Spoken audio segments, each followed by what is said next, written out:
You can just let Joanne get everybody in here. Looks like she's got everybody into the Zoom meeting.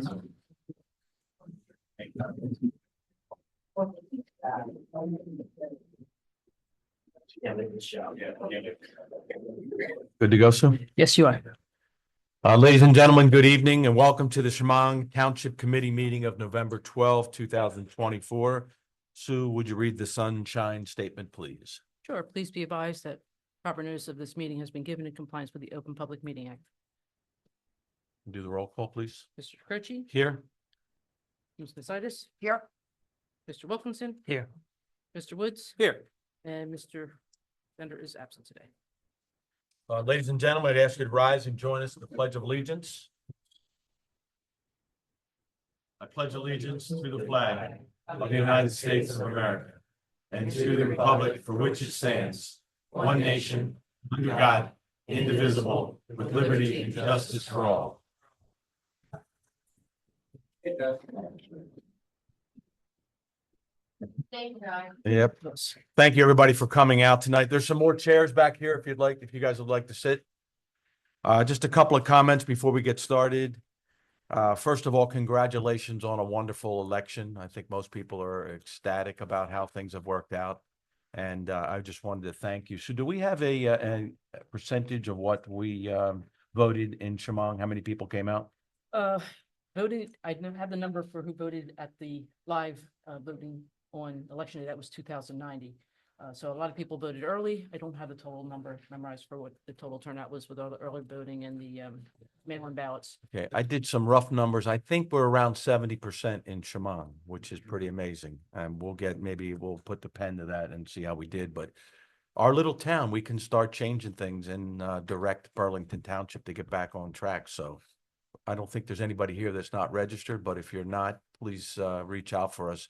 I'm ecstatic about where things are. I think people are optimistic and looking a lot better than it was 2 weeks ago when we were getting lied to. I wanted to thank everyone that came out and ran our polls, the Pinelands Republican Club, all of the people that were poll workers.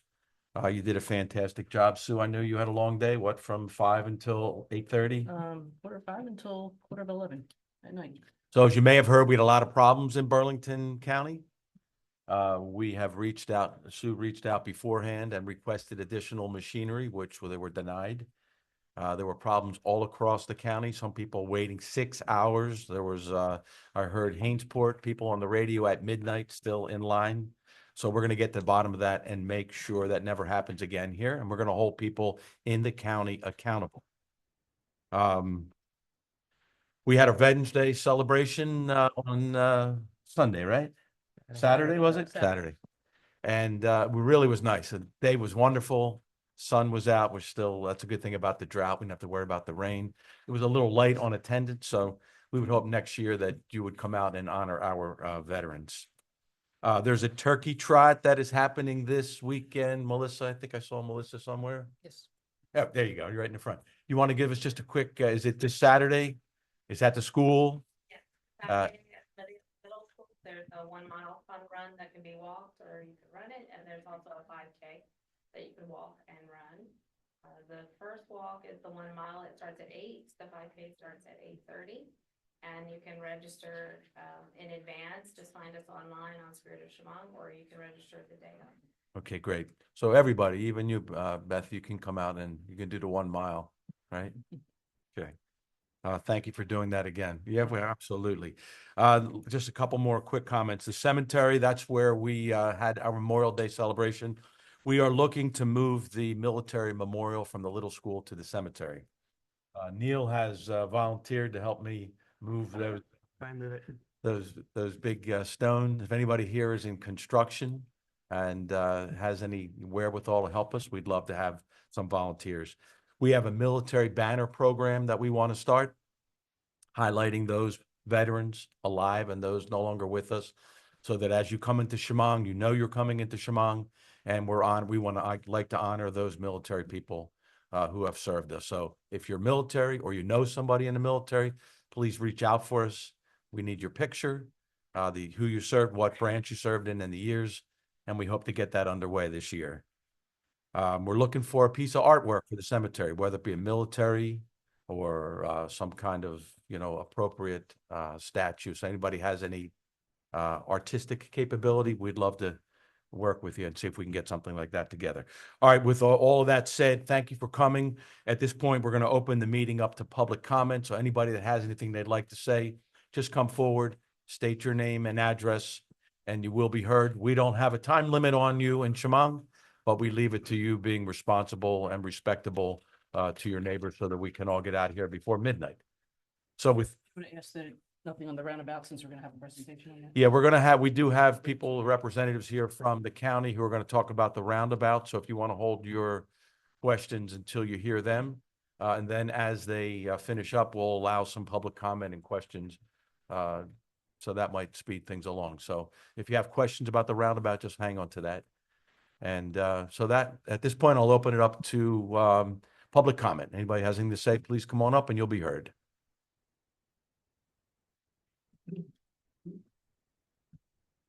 Hello, I'm Jeff Tobias, 3 Woodgate Drive. Hi, Jeff. How you doing? I got this letter in the mail. It's for my boat, but it says recreational trailers are parked in the front yard. I had 2 boats there. One wasn't mine. I was working on it. That one's done and gone. But the other one, which is mine, registered, insured, parked in my driveway. So I need clarification on why or what I need to do. Okay, so you received a letter. Is it a violation letter? Inspection failure report. Okay. All right. Have you spoken? I see Ed Toussaint. He's our inspection zoning officer. Have you had an opportunity to speak with him? I have not, no. Okay, so that's who you can speak to. And Ed, if you want to say anything now and reply to him, that would be fine. Yeah, I don't think we need to do it during the public portion, but I can explain the violation further to them and we can do it. Well, I don't understand what the violation is for, though. Okay. Why don't you speak to him now since he's Yes. Okay, so this one, you had 2 boats in the driveway? Right. Okay, so in Shamong, we have an ordinance to where any accessory recreational vehicle needs to be parked either in the side or in the rear yard of the property. What defines the side? Anything on the front wall of the house back.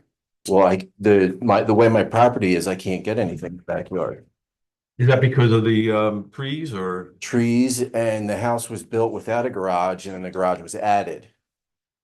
So where I would be able to go through, the garage is there. How long have you lived in Shamong? 8 years in March. And how long has your boat been parked there? This one, 3 years, and I had one before that for 4 or 5. All right. 2 things. One is we're going to address the ordinance to change that ordinance Okay, so that will no longer be a violation. And secondly, if you work with Mr. Toussaint, he'll be able to guide you through, I believe, what you can do in the interim to try and resolve this issue. Okay. Okay. All right. Thank you. thank you.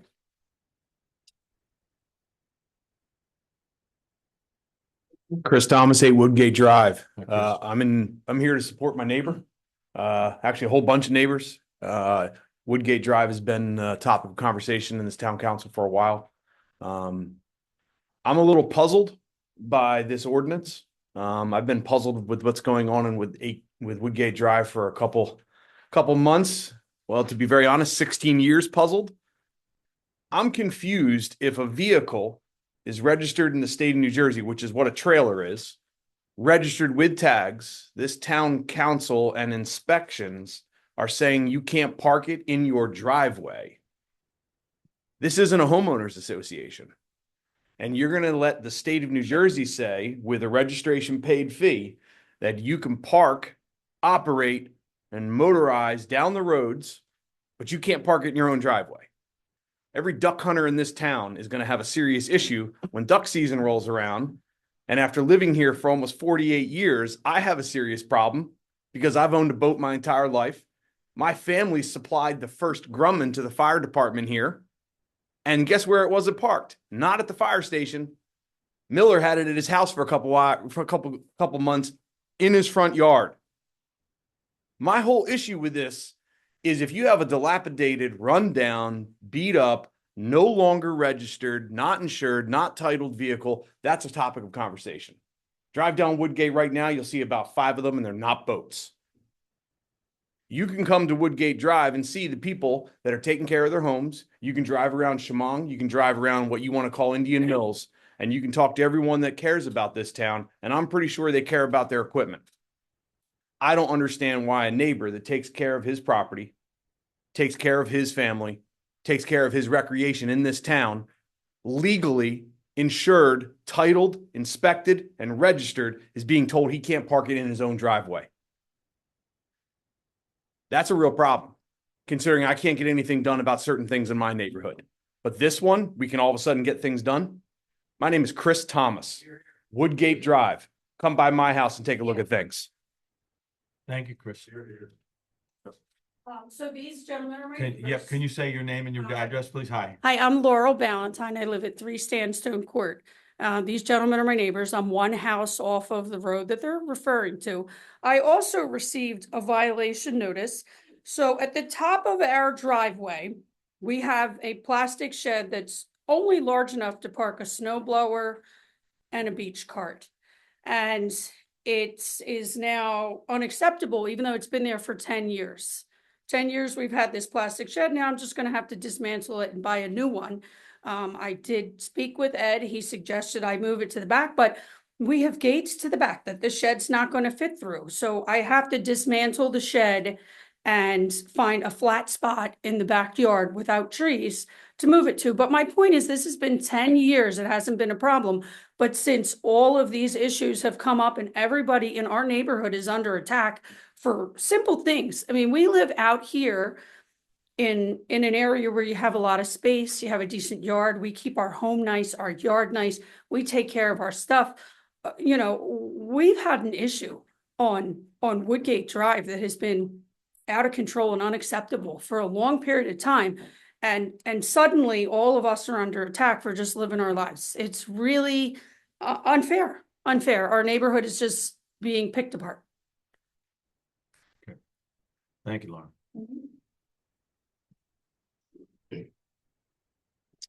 Tim McGarvey, 4 Sandstone Court, Shamong, Tim.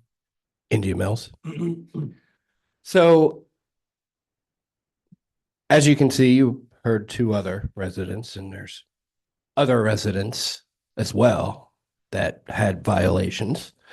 And I'm just here to tell you that it was basically a vendetta from a neighbor who had a problematic son. And her retaliatory way of getting back at us because we were successful in accomplishing, taking care of a hindrance in our neighborhood. And so I assume she came to the township and decided to walk around the neighborhood. She took video of everyone's properties in our neighborhood. She drove around the town finding other violations, went to Mr. I don't know if she went to you or not, Mr. Toussaint, but basically went out and said, hey, you want to violate me? Look at all these. And I believe Mr. Toussaint went out and did his job in regards to her complaint. And I find that unfair, especially considering that this neighbor, we've had complaints from another neighbor that's been here for 18 years about this property, about a loader that's sitting in an easement, leaking hydraulic fluid, an old pickup truck that's sitting in the road leaking oil. And we hounded and hounded and hounded and got no action. Now all of a sudden, when we took a complaint to the township to act on this, now all of a sudden her rebuttal, and then we all got to suffer for it. I find it unfair. I find it wrong. And Ed, if you were doing your job and doing this, then we would have heard from you a long time ago, buddy, and we haven't. And that's all I have to say. Thank you. Anybody else have any other comments?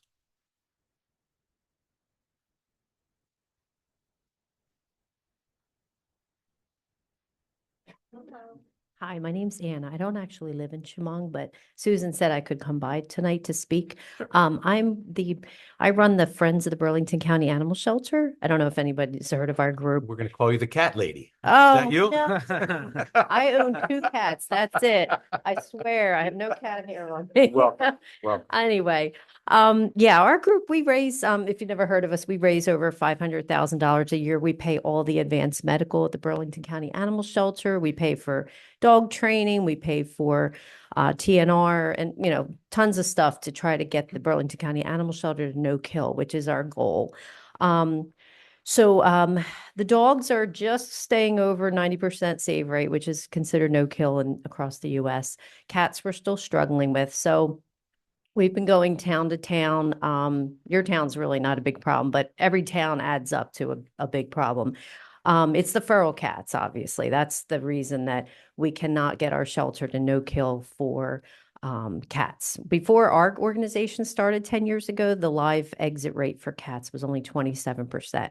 Now it's hovering between the mid 70s and the 80s. If you took the ferals that go to their death there out of the equation, we would be at no kill. So our organization is trying to help the shelter get to that status because it's like a countrywide movement to try to get, a humane way to handle the animals that we all, love. And unfortunately, these cats are causing the problem. So, overall, the shelter euthanizes roughly 250 feral cats a year. We'd like to call them community cats because, it's not their fault they're out there. Anyway, your town has a great TNR ordinance, and we've used it as a model for other towns that have worse problems than you. So all I wanted to do tonight was just to see if I can open a dialogue. Maybe it's just with Susan, just where the shelter, when they get a cat from Shamong, on our dime, we're willing to fix, vaccinate, ear tip the cat, and return it from where it was found. There'd be no cost to you, and that way that cat has a live exit. And, that would take the numbers down. It's also tough on the shelter staff. A lot of them really struggle with having to kill perfectly healthy animals just for the fact that there's nowhere for them to go.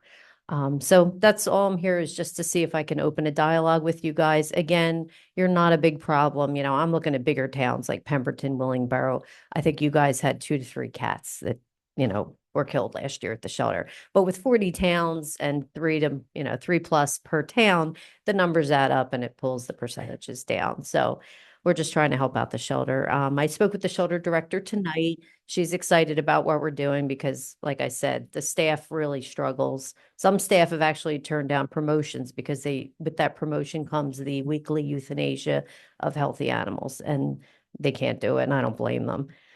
So that's really it. I just want to say thank you for giving me a few minutes, and maybe we could just email some more later. Okay. we appreciate you coming out and we appreciate what you're doing as well. Oh, thank you. Thank We you very much. appreciate it. Thank you. Anybody else have any comments before we close? Good evening. Hi, Heather McGarvey, 4 Sandstone Court. My question is, what is being done about 10 Woodgate now? That situation has not gotten any better. There is no less trash. There is no less fluids leaking into the ground. We all have well water.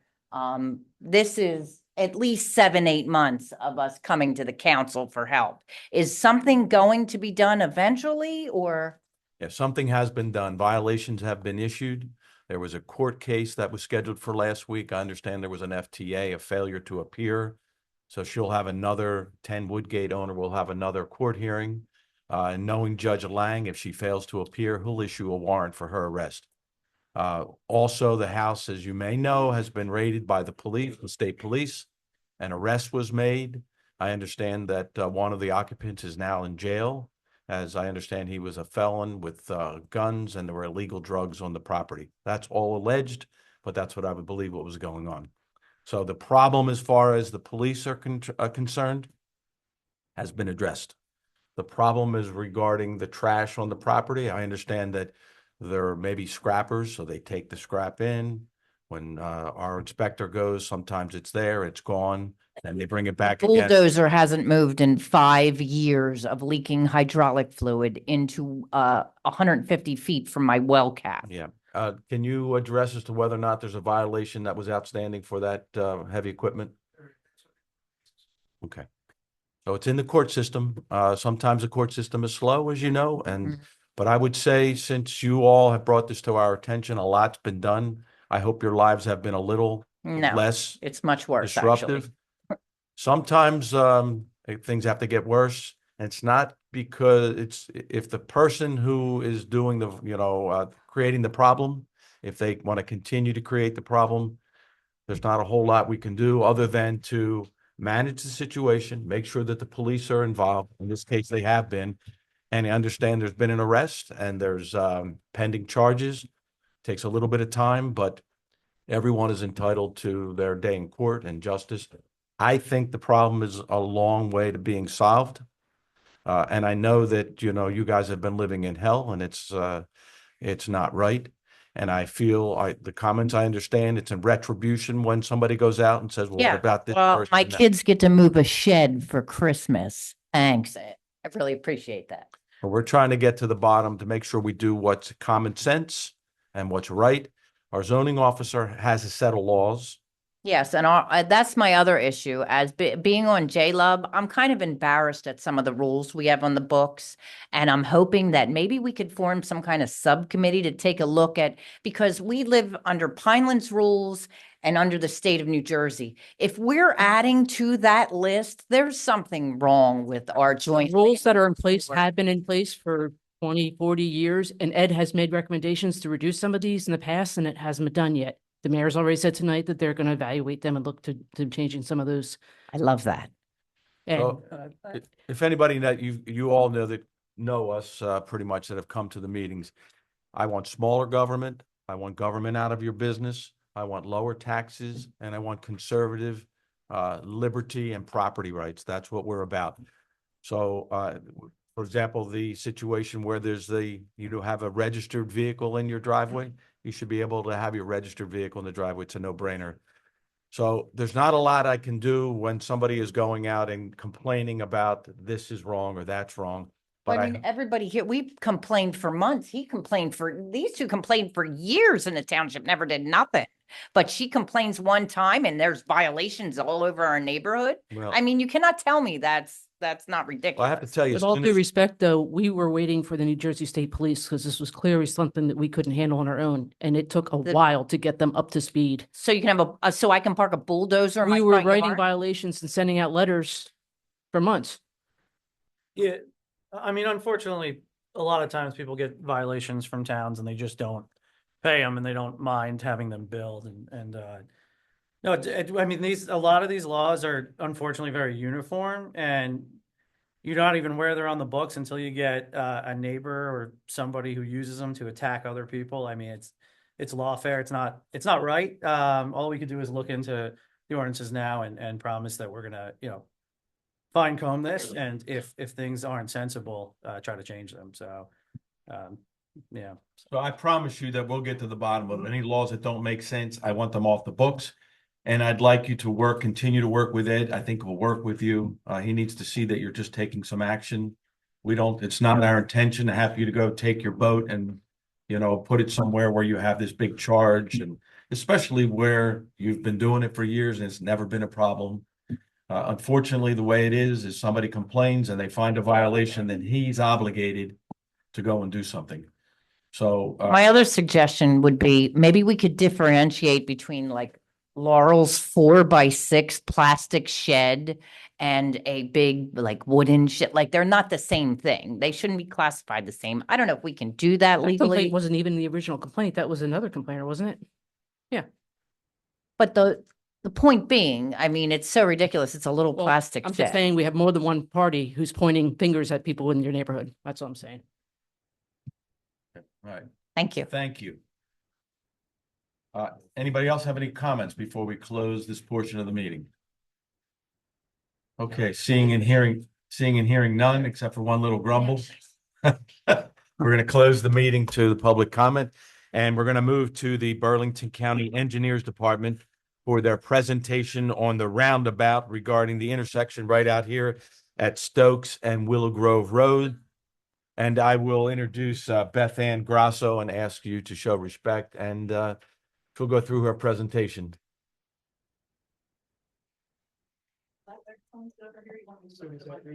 It might.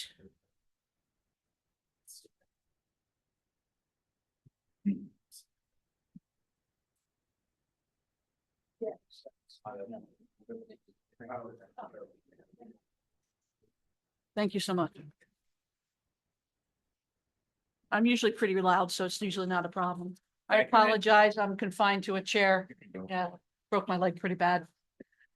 Still in recovery, so. Beth, yell. Now you broke your finger. Yeah, now I break my finger, right? Yeah, you gotta get right up on the mic, but it'll be over in the speakers if you get right up on the mic. Okay. Bend the mic down towards your mouth a little bit. Don't be afraid to yell. No, I'm pretty loud anyway. Okay. All right. I'd like to bring your attention to the screen. We've prepared, that is the last slide. Okay. Do you have PowerPoint? There we go. Okay. Just wasn't loading. Sorry. Sue, does that screen switch anymore? Can it go to the right? Okay, great. Yeah. So, as they said, we're here for the Burlington County Roundabout. We are currently in final design for the roundabout. My name's Beth Grasso. This is Will Schaefer. He's from, I'm from Panoni. We're the consulting engineers that are doing design. This is Will Schaefer. He's from Burlington County Engineer's Office. Do you want to click or? I'm sorry. Thank you. Okay, so the first thing that we wanted to talk about is not everybody fully understands what a roundabout is. We're not talking about something that, as it's 70 and 206, that's a circle. That's the old fashioned circle. We're not proposing to build an old fashioned circle. So we're going to talk about like the different types and give you a case study on one that was completed in 2014. And then we'll talk in the second part about some of the features of the one here in Shamong. Next. And then we'll take questions and answers at the end. So there's all different kinds of circular intersections, traffic circles. Like I said, Route 70 and 206 is the closest one, mini roundabouts, neighborhood circles, rotaries, and modern roundabouts, which is what we're proposing. Slide. Okay, this is an example of a mini roundabout or a neighborhood circle. Next. Another type where it's just painted on the street. Next. This is what a lot of people think about for traffic circles, or this is a traffic circle with a roundabout being built in the middle. This is in Kingston, New York. Next. This is the after. They built the new piece in the middle as they kept the larger traffic circle and made a roundabout in the middle of it and kept flow of traffic going. Next. This is more what you think about. This is a Farmington Circle. I think it's Route 24 or 34. This is an old circle up towards central North Jersey. And some of the characteristics there are like the ones that you have on 206 and 70. For example, there's driveways that go directly onto the circle. The Red Line diner that's now closed, that directly goes onto the circle. There's a driveway. That kind of stuff is not allowed in a roundabout because it adds in conflicts and it increases your chances of accidents. Next, please. This is Logan Square in Philadelphia. This is a rotary, a full rotary, way more complicated. I mean, you've seen probably the little things on YouTube where they show these rotaries that there's 20 cars going around in Europe in every direction and it's crazy. That's a rotary. We're doing nothing like that. Next.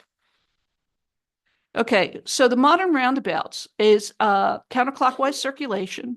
And basically what it does is it slows vehicles down with deflected islands.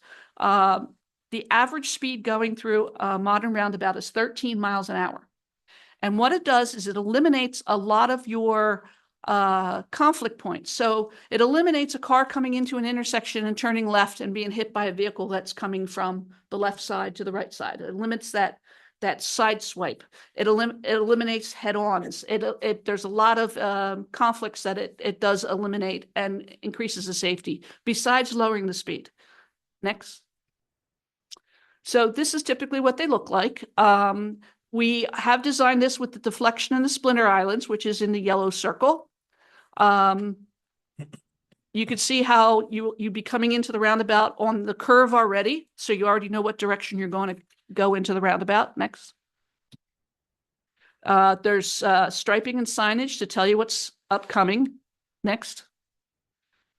Now these are the conflict points. Basically, there's 8 conflict points. In other words, 8 potential places where you could be hit by a car. So if you're coming into the roundabout, say from the lower right-hand side, and you're going around the roundabout to the right, you could be. Please, can you keep your comments to the end with your questions? You have a potential of somebody rear-ending you, or somebody coming in and going off through. There are conflict points. Next. Then there's also conflict points with pedestrians. So there's 8 conflict points with pedestrians. Next. So if you look on the left-hand side, vehicular conflicts, there's a total of 8 in a modern roundabout, but there's 32 conflict points in a traditional intersection. That's double stops, that's single stops with a through, and that's, there's always 32 different directions that there could be an accident in. It also eliminates the right angle accident, which is the right angle and the head-on accident, which are the most dangerous, and that results in the most serious of injuries. Next. Same thing with pedestrians. You have 8 conflict points. A vehicle comes in, you have people in the crosswalk. There's 8 points where a car would be coming in. Well, it's 2 per direction, but 8 total where a car would be coming in and have a potential conflict with a pedestrian. There's 16 points in your traditional intersection. So it's half as many chances or half as many conflicts. Next. Okay, so now we're going to talk about a case study that was done. This is the roundabout in Chesterfield. It's at County Route 528 and 660. I encourage everybody to go up and drive through that roundabout because the roundabout that we're proposing here will be nearly a mirror image of that particular roundabout. It'll have the same types of surfaces, the same types of lighting. It's very similar with where the basins and the drainage are located. It's yes, it's in a very similar community. It's a rural area.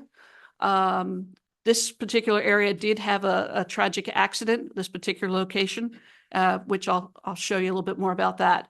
And the stamped concrete, the type of curb, all of it, we're going to be repeating. It's become the county standard. Next, please. So this was the intersection prior to the construction of the roundabout. It was stop along Old York Road, and it was straight through on Bordentown Chesterfield Road with a speed limit of 45 miles an hour. Next, please.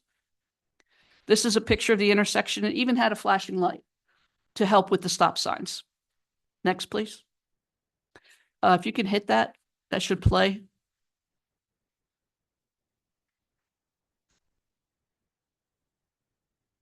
Okay. It didn't play. Nope. If you can go back, I'm sorry. All right. Well, we did have a video of an accident that happened there between a school bus and a tractor trailer. And I don't know if you remember reading the paper back in 2014 or 13. A child was killed on the bus. It was very tragic. So anyway, that's one of the reasons that this became a roundabout.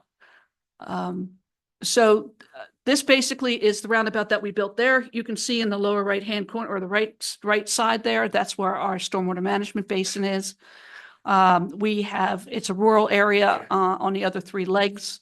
It has some sidewalk, not much sidewalk, but some. And there's actually a large development. If you go to the upper left leg, takes you to 295, and there's a large townhome development there. So similar to this area as far as rural. Next. This is a picture of that particular roundabout and what we anticipate the surfaces to be. You can see the splinter island to the bottom left. That is has cobblestone treatment on it. It's very attractive. It has rolled curb so that the curb can be mounted if it's required. It has in the center of the roundabout, there's the red part there is stamped asphalt or stamped concrete. And that is the apron where larger vehicles like tractor trailers and fire trucks can roll over that if they need to. They have sometimes with their tracking through the intersection that they might have like a rear wheel or something hop over. But that is a rolled curb also, so it won't do any damage to the truck or to the roadway. In the center, there is a landscape feature, which looks very nice, and the town will be involved with that final result. Next slide, please. So this is what that roundabout looked like in design. Again, very similar to the roundabout we're doing. This one's a little bit more offset than what we're doing. We're doing one that's actually 90 degrees. So this one's got a slight skew in it. Next, please. This is the really important part. If you look on the left-hand side, this is the crash comparison. You can see in the first year, and I'm sorry, I can't see it from here, 12, 11, 10, 9. 2009, there were seven crashes. 2010, 5. 11, 0, then it goes, I think, 3 and 4.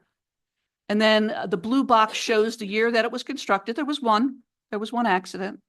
But you can see after the construction, when people became familiar with it, the new roundabout, you could see we have 0, 1, 0, 1. And those accidents were much less severe than the accidents that occurred prior to the construction of the roundabout. Next, please. Now we look at the crash reductions. So before the roundabout, and we looked at 5 years before and 5 years after, we had 3.8 collisions after we had 0.8. So we had a reduction of 79% collisions.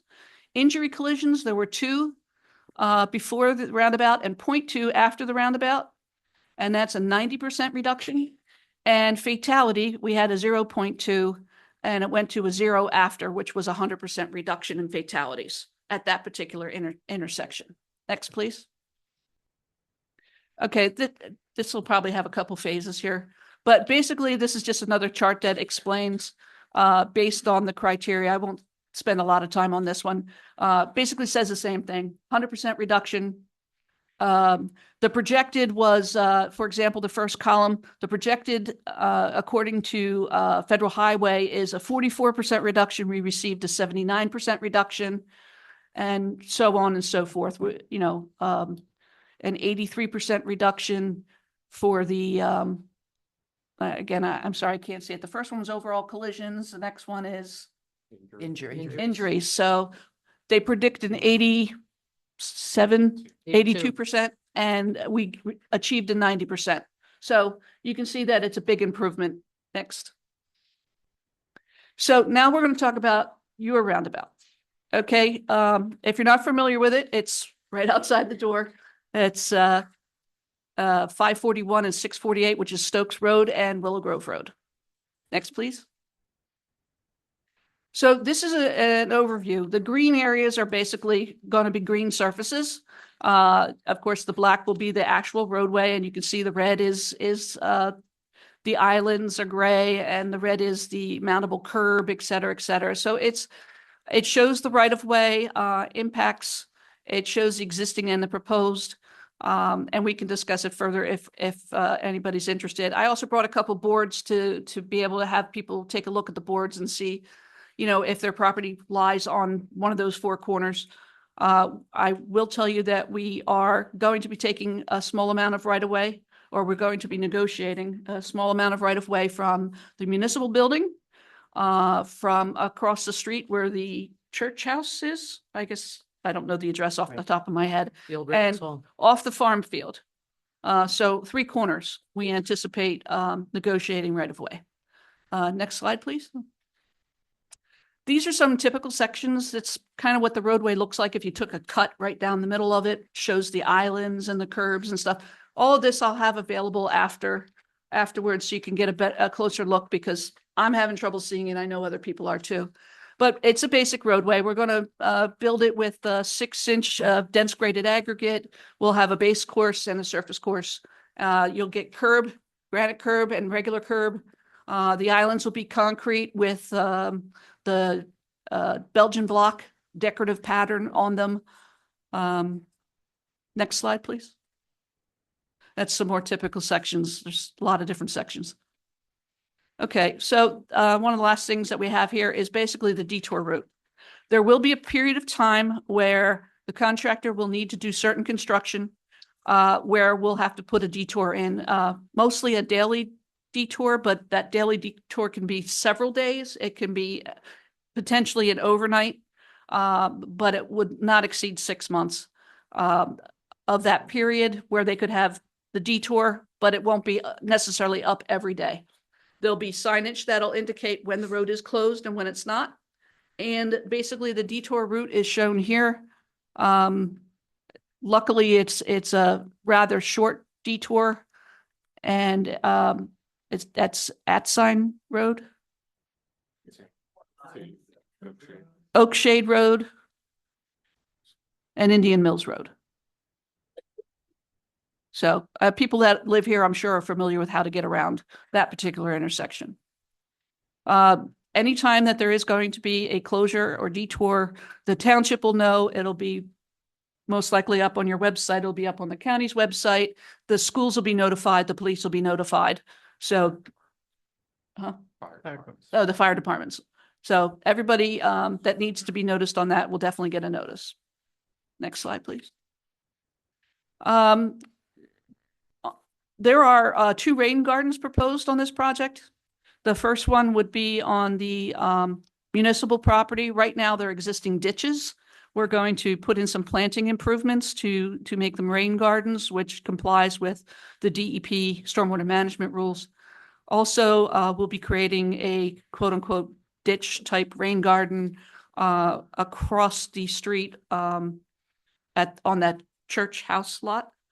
And all of that will drain into a larger basin on the farm field property. And that's an infiltration basin, so the water will sit there and be infiltrated. Next, please. Construction schedule. And this is just an estimate right now because there's a lot of moving parts. For example, we will be submitting for permits to the Pinelands shortly. We anticipate completion of the final design, receiving all of our permits, and having our final package done and approved by the state, by the feds, by the county, and by all the DEP agencies, spring of 2025. We anticipate construction may start at the earliest as fall of 2025. And construction should be completed sometime winter-ish of 26. So it's a little over a year construction altogether. And that's from shoveling the ground to last cleanup and the grass growing. So next slide, please. So we're going to open up for questions. I want to show the next slide also. Basically, this is the contact information. We encourage you to send your question and comments either by email to traffic@co.burlington.nj.us, and we'll leave that address up there. Or if you would like to mail, Burlington County Engineers Office, Traffic Section 1900 Briggs Road, Mount Laurel, New Jersey, 08054. So we will leave that information up there for you while we take questions, if anybody wants to write it down. Now, for questions. Okay, so before we open up the questions, we'll just give a little bit of history. Yeah. When we originally voted on this, it did pass the council. I did vote against it. I was the only person to vote against this request, and I did so because I don't think it's necessary, number one. What year was that, Mayor? I think we're going back to 18 to 21. It started in 18, 19, in 2021 is I think when we had So the. you're the only one. I'm the only one that's on the board that is remaining. So you need to know it's not using any of our money from our town. Yeah, let me get there. Let me get there, would you? The It's public not- has to remain quiet until, in these proceedings, until they're brought up to speak into. So it's not their using, questions and thank you. Thank you all. It's not using any of our town tax money. That's number one. It's not using any of our county money. That's number two. They've come in and said the feds are going to give us this great present that nobody really wanted.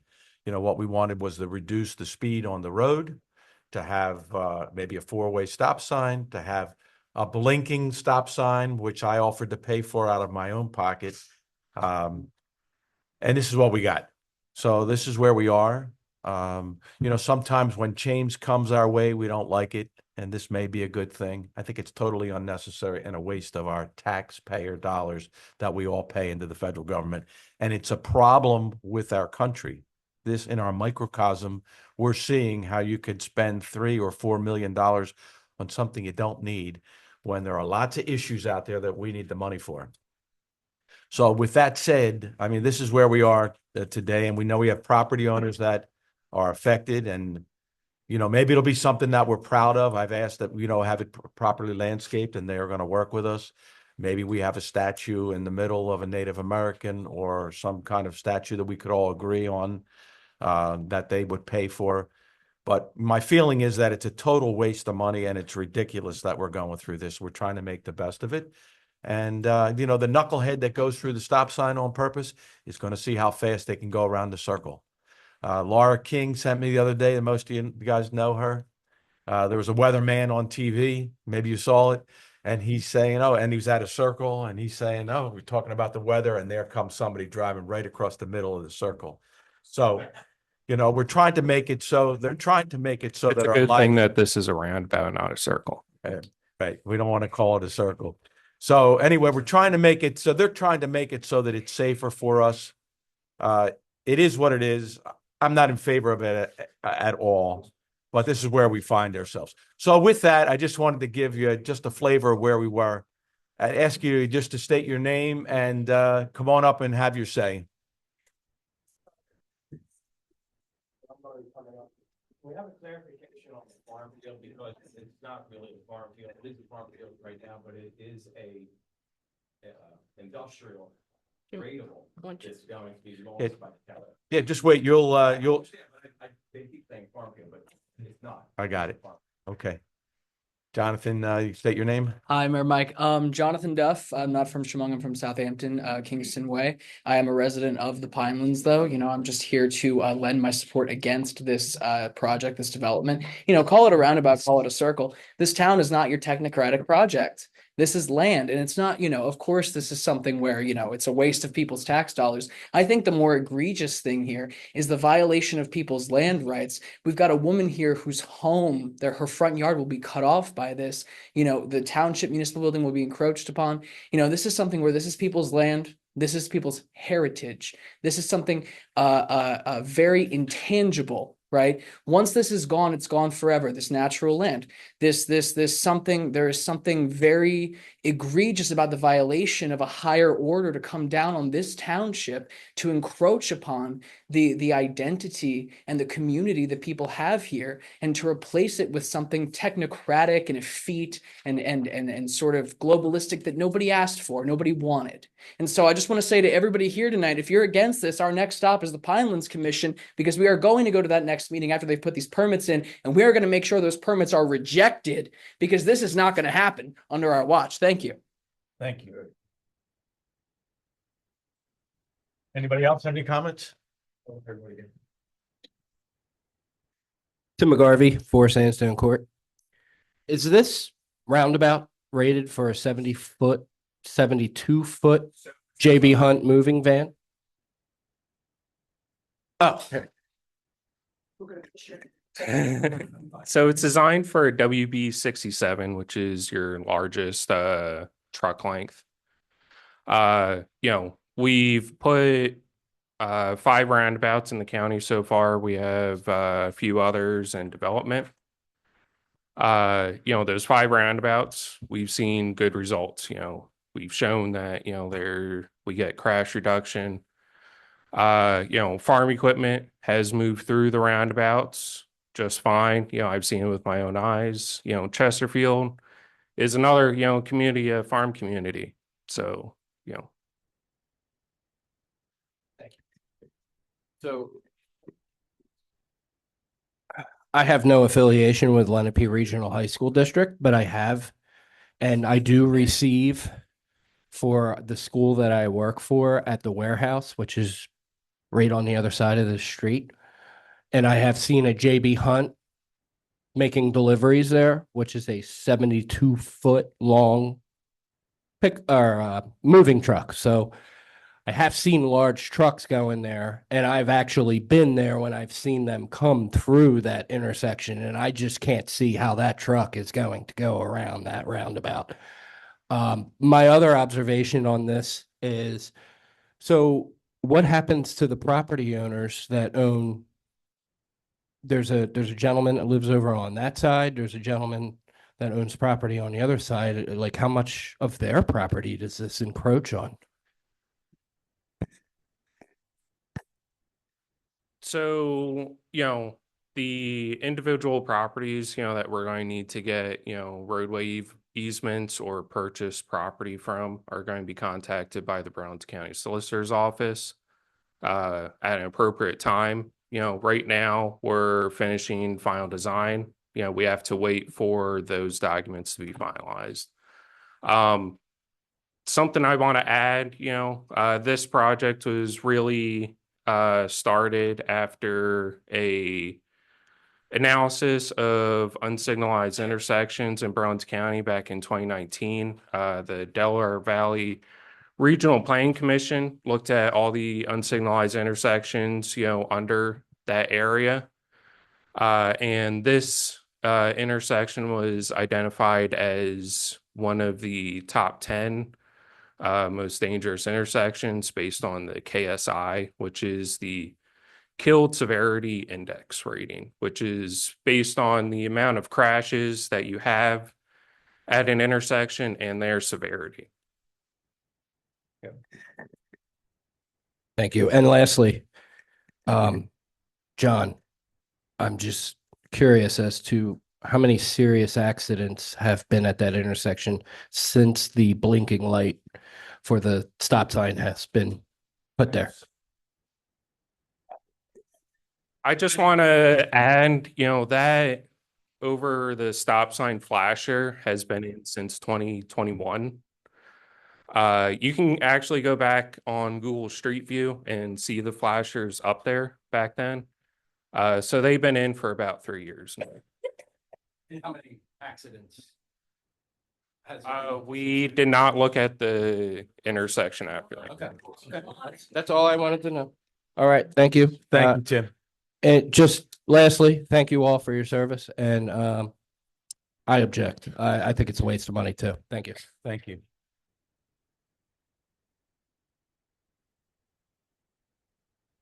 Hi, good evening. Hi, I appreciate all your help. Yep, You're state your amazing. name and Judy your, Shahinian, 102 Willow Grove. yes, Judy, you're welcome.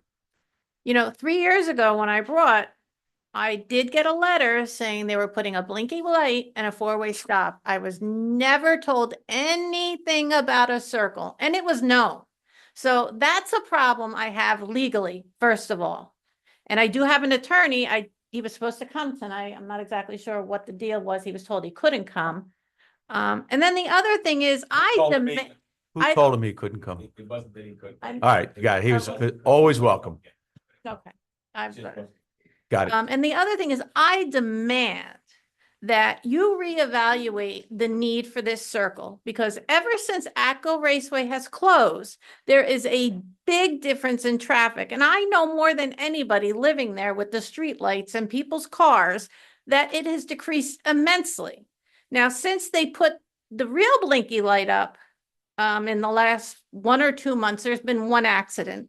And the woman clearly was like, I didn't stop. It was totally my fault. Because I'm a nurse, so I do go out when there's these accidents. I'm home all the time. I hear it going on.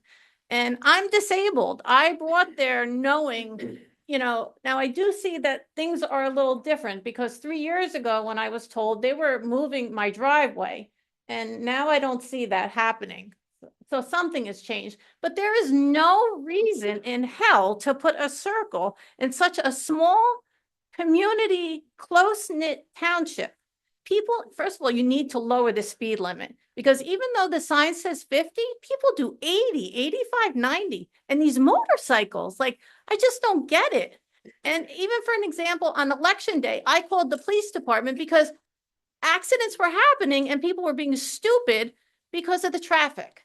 And the police, we're short-staffed, we don't have time, because they don't want to take care of this town. They've clearly told me that they're against having to take care of Shamong, the state police. But I know it's a small town and funding for police, that's not gonna happen, but they've clearly said it takes them 40 minutes to come out for an accident. They don't want to do this. So that's a problem. But I really insist that another reevaluation be done because now that Acco Raceway has closed, there's a major decrease in traffic and there's not a need for this. Granted, when they closed the road up ahead where there's a blinky light and they were diverting traffic down this way, there was an accident every day. I was out there every day. But nobody cared to put anybody to direct traffic. I went to the police, I went to the construction place, nobody cared, but the accidents happened every day. So once they stopped diverting traffic, it decreased.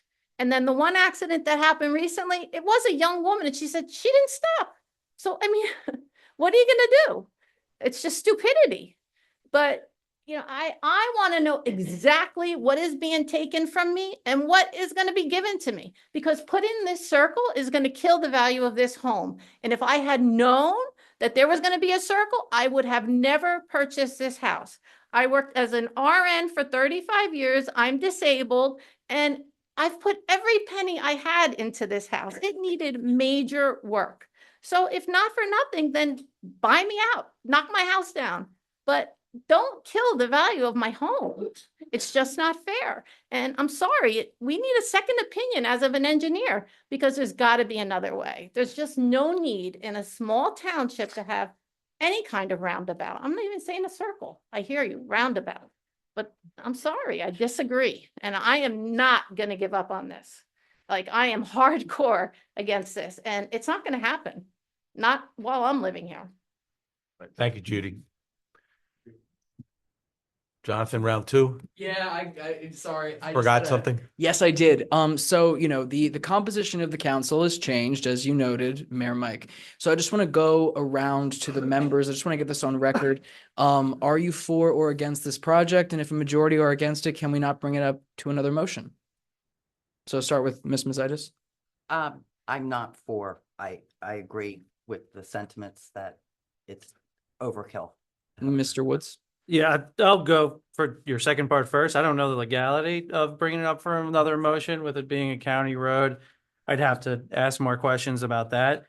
I do agree there's a problem on this road, but I really think it's because it looks like it should be a four-way stop. And everybody thinks it's a four-way stop, and the people stop, and then they think the other side's going to come, and then they keep going because they think they're going to stop. I've always thought this intersection looks like a four-way stop, and it always blew my mind. So yeah, I'm for trying out a four-way stop. I mean, it's a lot of money. It's a lot of taxpayer money, regardless of where it comes from. And I don't get the need to jump from A to Z instead of trying out some letters in the middle, like a four-way stop. I really just think a four-way stop. So if this were brought up, you would vote it down, is what you're Yes. saying. All right, perfect. And Mayor Mike, of course, against. And Mr. Wilkinson. So I live on Oakshade Road, so I have two four-way stops, one on Atsign and one on Stokes here. I've actually never seen an accident at the four-way stops there. Yeah. So I'm in favor of it being just a regular four-way stop. Right. So Right? it sounds However, sorry. in saying that, okay, Hmm. this is a county issue, right? So if you have the board, us members, okay, and I was actually in the audience when this was originally brought up several years ago now.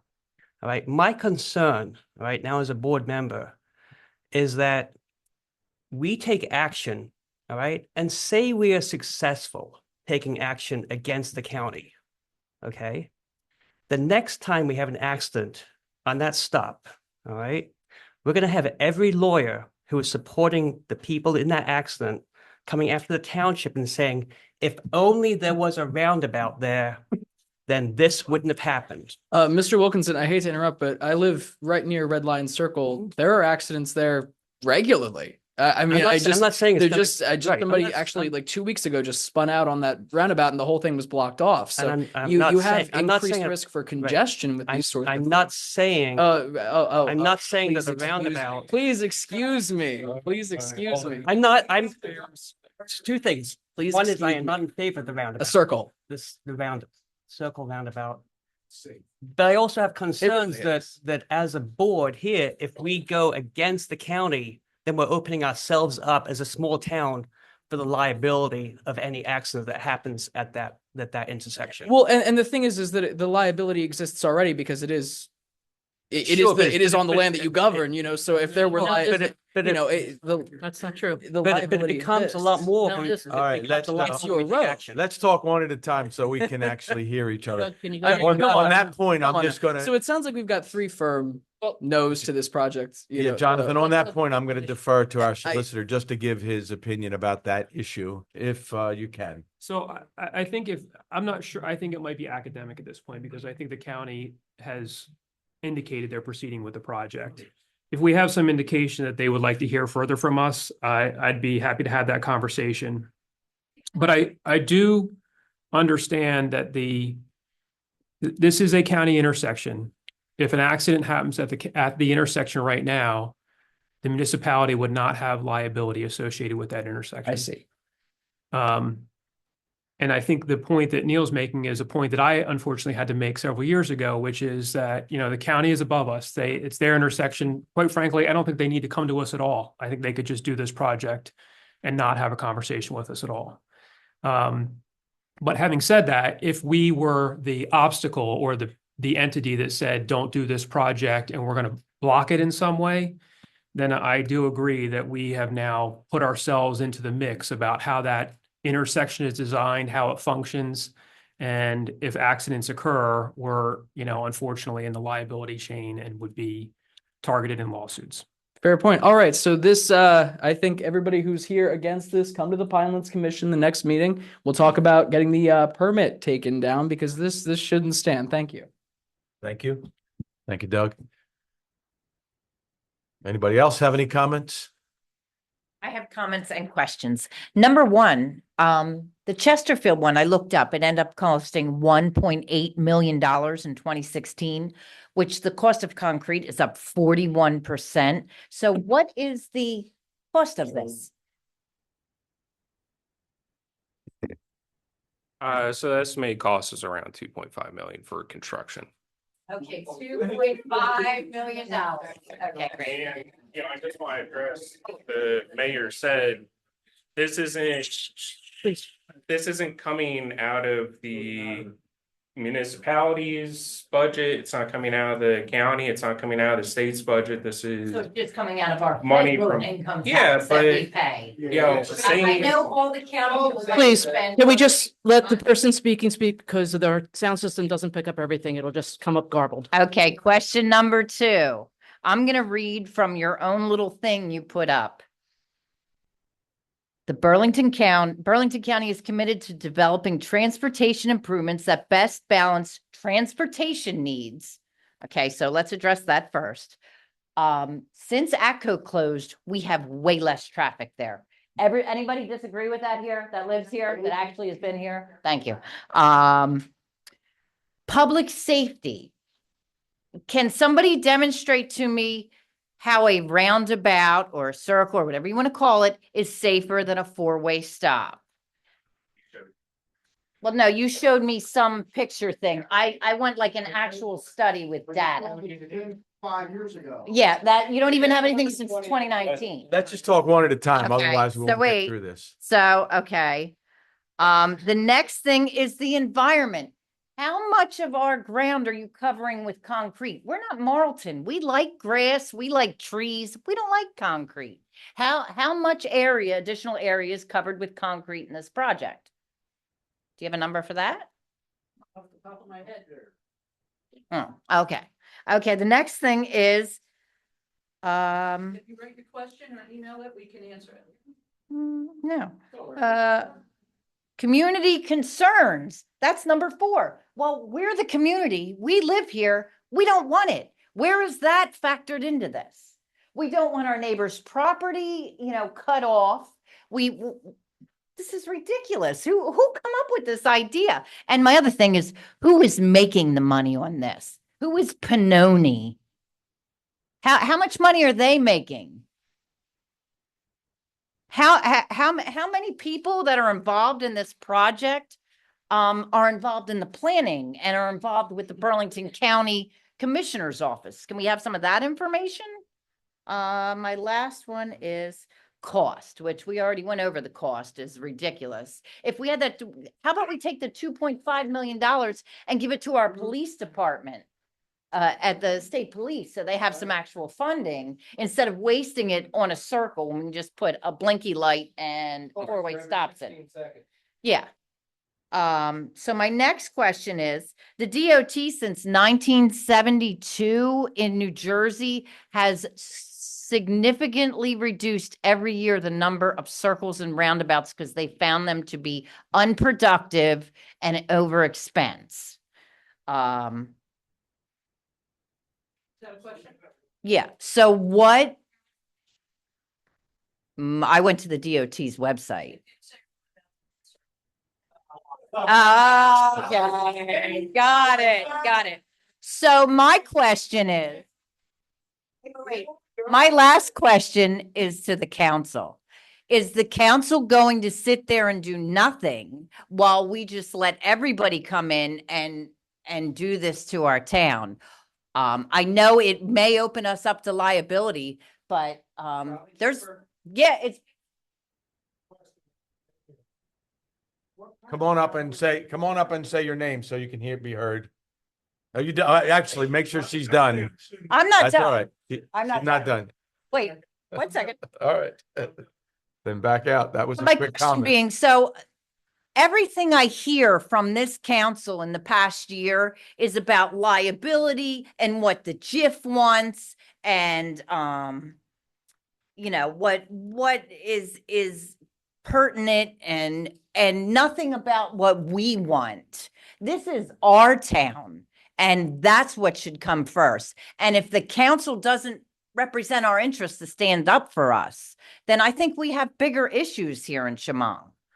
And I would much rather risk pissing off the GIF or having my, the insurance bill go up and my property tax. Oh no, it'll go up $50. Well, the schools just raised it $800. So, maybe our fight should be a little different.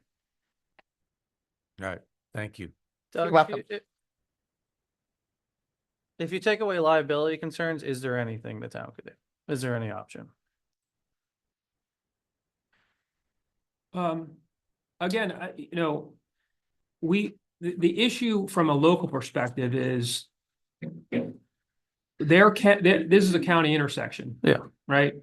I mean, the county can do at the end of the day what it chooses to do. The question, as far as I'm concerned, from a liability, I don't know anybody else sitting in my chair who would give other advice. The responsibility is to say we try to avoid liability. And, I handle joint insurance cases. I'm familiar with the exposure that's involved with those cases. We generally try to be responsible to all the other towns. It's a joint insurance fund. We are in it with other towns that are collectively bearing the cost with us for exposure. So that's our obligation. And that's, from a pure legal standpoint, that's all I can offer you. Just remember, every time that you clamor for making something more safe or have another rule or regulation, it takes away from your freedom and from your neighbor's freedom. And so we've become a society that thinks that for every problem, we should have a solution rather than have a personal responsibility. So, look, this is not going to be the end of the world if we get a circle or a roundabout. I think the way to go, if the Pinelands does not give approval, that's one way for this project not to proceed. And we all know the Pinelands are here to keep, it's a double-edged sword. We can't do what we like with our properties, but it also protects us from development. So let's see what happens when you go to the Pinelands. And we have one more comment. Okay. Anybody else that want to speak before we get Jim last? Yes, sir. Come on up. Good evening. Good evening. Bart Stadwold, 2 Mills, Brook Lane. Hi, Bart. Welcome. Thank you for coming to the Veterans Day celebration. Sure thing. To the liability element, the engineers identified 8 points of collision possible on that circle. So roundabout. I'm sorry. It's not 100% safe, right? Would the tunnel or viaduct eliminate those 8 points of collision? A tunnel or viaduct? Yes, would that, like a bridge over, A tunnel a tunnel under the road or bridge over the road? Eliminate? No, just a question. Okay, listen up. He's got a good question. Hold on, get the microphone. No. Would that eliminate the points of collision? It's a simple question, yes or no? No, why not? Make the turns that you need to make without having those same points. Well, we would have to develop the off ramps and all that stuff, but it would eliminate those collision points, right? Out further at where you would merge traffic together. Not, Still have the same points. well, I disagree, but the bottom line is, where is the analysis of the roundabout being the most cost effective to the benefit presentation option? So, That's like, I'm not. So a roundabout is a proven safety countermeasure.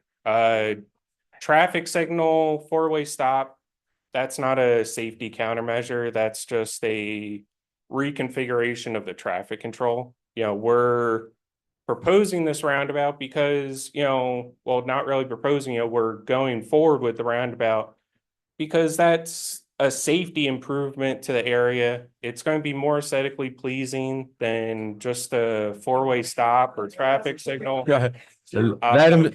Let him speak, please. Let him speak. You'll all have an opportunity to come up and address the issue.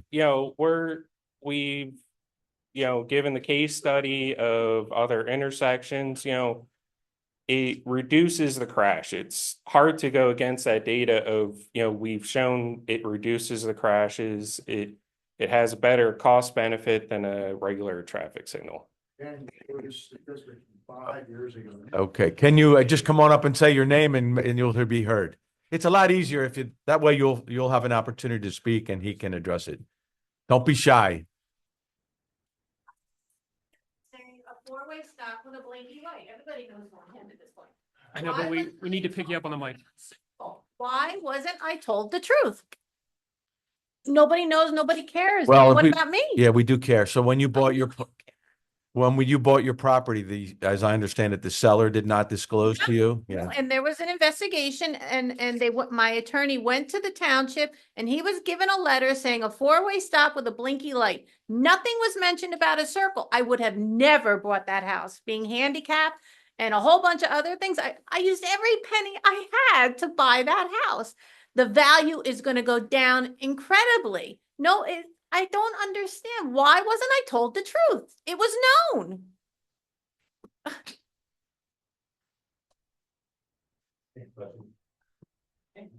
Yes, sir. Good evening.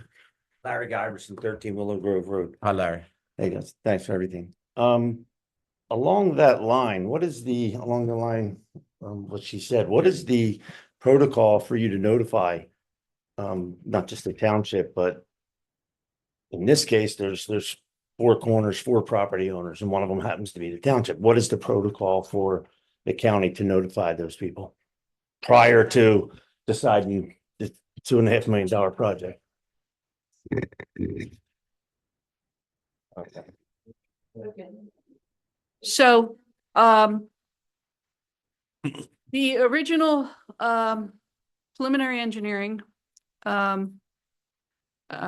was done we started prior to the PIC in 2021. I'm going to say it was 2020 is when we started. The original studies that Will has talked about with the DVRPC, where this is identified as one of the 10 most dangerous intersections in the county. I want to stress that. That study was done in 18, right? 18. Right, 18 or 19. Okay. Well, as far as ATCO being open, ATCO is usually a nighttime. Yes. And people are running up and down. Hold on. Studies are based on peak hour.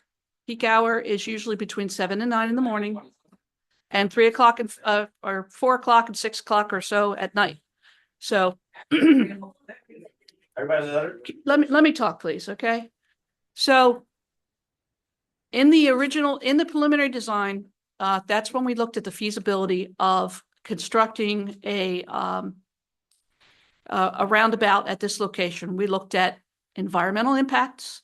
We looked at right-of-way impacts.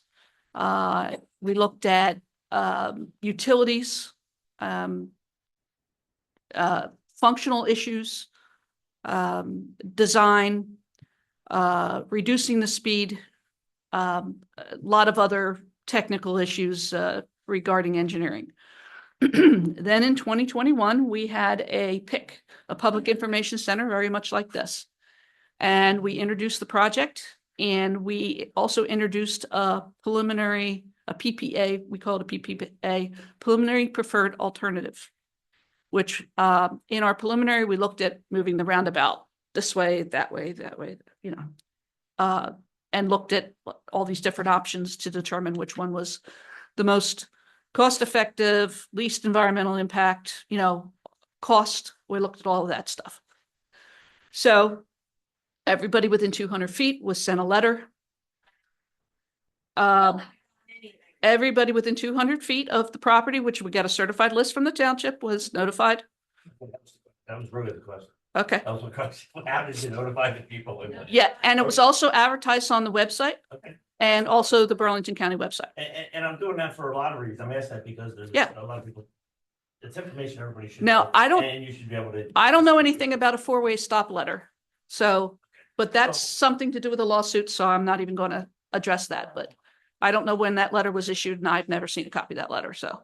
And so, and I would say this, the one thing that I didn't hear that you guys talked about or studied was people, and that's what this town is about. I didn't hear one thing about what do the people want, what do we want, what does anybody want? Not one thing.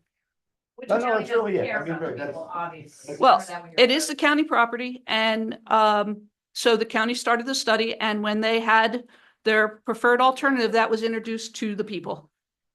All right. So. Okay, yes, Melissa. Melissa, hang on. Melissa, come on up. I just wanted to say that the Girl Scouts are here with us. Oh, yeah. The Girl Scouts are here with us this evening. They have class tomorrow morning.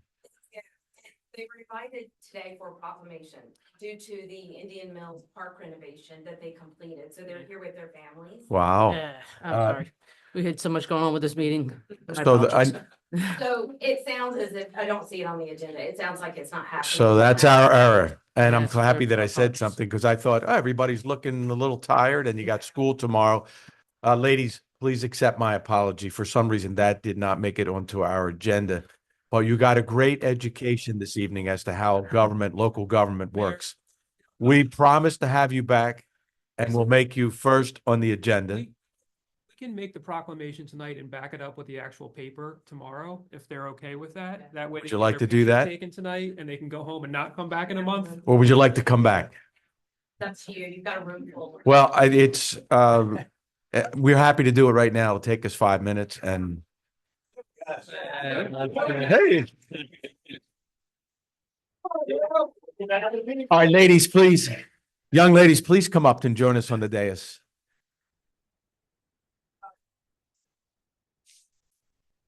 The Girl Scouts, please come on up. And Melissa, please come up as well, please. All right, ladies and gentlemen, I would like to introduce to you our Girl Scouts. What pack are you? 224713. And who wants to explain to us the project that you did? Yes.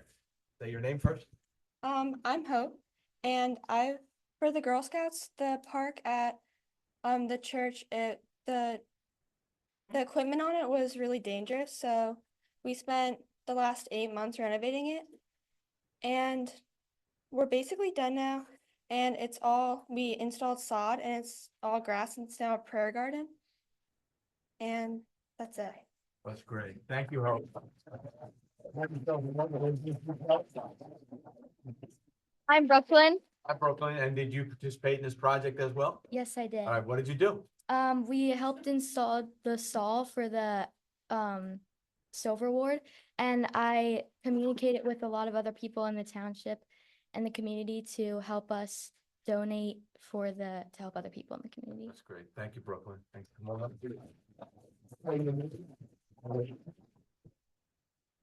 I'm Abby. Abby? Abby. Abby? Yeah. Good. I have a Gabby. Hi, Abby. Um, What did you do? I helped install the sod, and I was asking about water hose. Okay, how you gonna water it? Good. Yeah. That's important. All right, great. All right, girls, I can't tell you how proud we are of you. And Melissa, you do so much, so many good things. Are you going to participate in the turkey trot on Saturday? Okay, good. I want to see everybody out there. You know, it's just a mile. You can walk a mile, right? That's easy. Thank you. I'm sorry to make you wait this evening. I thought you were here just because you were interested in our government. So in the round, we're all going to play roundabout tonight. Please accept, can you come up and we'd like to get a picture with everybody up here.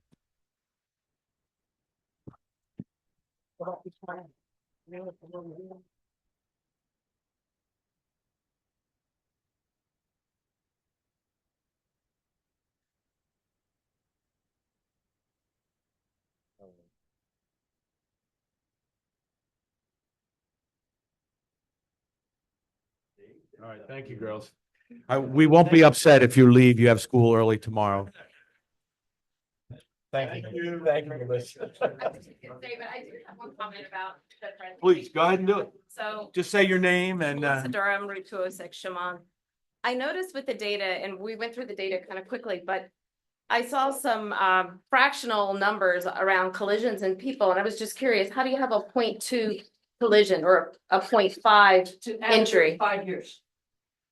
Over 5 years, okay. Yeah, so if you want one accident, I gotcha. 5 years, it's 0.2. Okay. There's the answer. all right. Thank you. Thanks, Melissa. Melissa, please give my apologies to all the families as well. Thank you for everything you do. We'll see you on Saturday. All right. Oh, boy. All right. Any other comments before we move on to our meeting? Tim McGarvey, 4 Sandstone Court. Wow, 3 times tonight. Once again, thank you everyone for all that you do.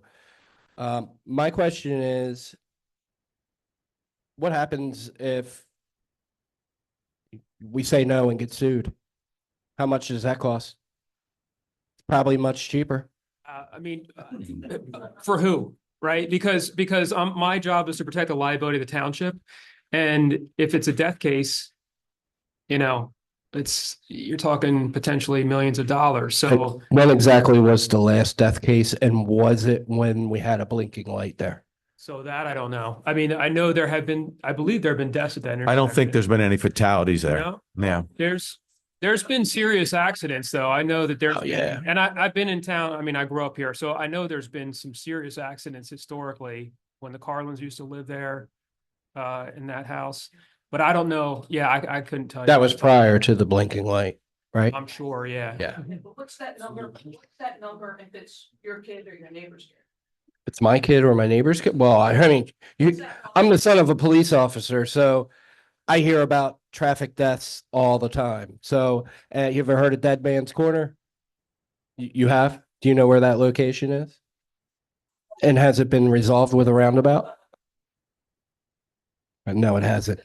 It's in Marlton, and it's still Dead Man's Corner. So that's all I want to say. Thank you. All right. Thank you. All right. We're rounding third base. Anybody else have anything else to say? State your name. State your name, Jim. James Gaskell. I own 2 Lions Court. So you own the property that's big There's- green on yeah, there, I right? want to keep this as short as possible. ahead. Because you've been here long enough, and I appreciate everything you do. A couple things. One, the comment that you just made really irritates me. The one comment is, it's our, the county's road, and you can do what you want with it. Well, that's true. You can do anything you want within the lines. But Once you step outside the property line, which is about 10 feet off the paved edge of the road, it's other people's properties. The 2.5 million, is that cost to build it? That's just construction costs. Okay, does that include, let me finish, does that include purchasing the land that you want to take from people? What do you think that, do you have an estimate of what that's going to be? Okay, keep that in mind, because it's going to be a lot more than what you probably think. Second, the lot that you're calling a farm field is one of the last two remaining lots in Shamong Township, and correct me if I'm wrong, that's a rateable. So you're going to be taking a rateable from Shamong Township that estimated, which I have the plans here for what I plan to do. It's going to take $100,000 out of the budget of tax revenue to Shamong Township. So that's one thing. The second thing is the lady across, Miss Judy, Miss Judy. You are destroying her property also by moving the driveway down, and you don't even have her driveway on that picture. So mine is the big green section that you plan on taking, which is only going to be about a foot deep. What I could, right now, I've looked at some rough numbers there. But anyway, you're draining water onto my property. So you're going to have to purchase that property. If you take that property and you take that much property from me, I can't build what I want to build. And it's going to reduce the lot size that I can build and the size of the building. So then the taxes go down. So you lose more tax revenue. That's going to be for life of the property. So no longer, not that they only lose, a portion of the tax revenue that particular year, it's for life. And I don't know if the townships looked at that. As far as the comment about if the board says they want to take responsibility for that intersection, well, I think that's kind of a cowardly move. I understand your job and I understand you're here to protect the township, but if any accident happens anywhere, the township can be brought into it. That's not true. Well, it's not true. You could be named, but you could get dismissed right away. Correct. I do get that, but do you understand what I'm saying? In other words, you're trying to protect, but I do this that's your every day. job. I know what you're saying. I know, that's your job. That's your job. But there's a lot more going on here, and I know this might work in other towns. It's just not something that's needed here. My second, or I don't know what number question I would be on, but when was the last traffic study done? 2021. So there wasn't a traffic study to see about the roundabout. No. It was a study by DVRPC. You have to bring that down. What is that? Who is that? Delaware Valley Regional Planning Commission. Okay. They're the ones that determine, it's basically where we go for funding. Okay, so you're telling me you're going to spend $2.5 million on an intersection, you never did the traffic study. So we did a traffic study, and I'm building a small project on. Let him speak, please. I had to do a traffic study for a small development on a small piece of property. You're spending multi-million dollars on an intersection. You didn't even do a traffic study, not even, none at all. But how about one today, a traffic study today?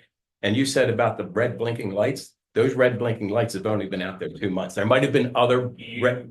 You can look and it was. I understand, but they weren't these blinking lights. Yes. They were these, Yes. the ones sitting on top of the stop signs. No. They were not.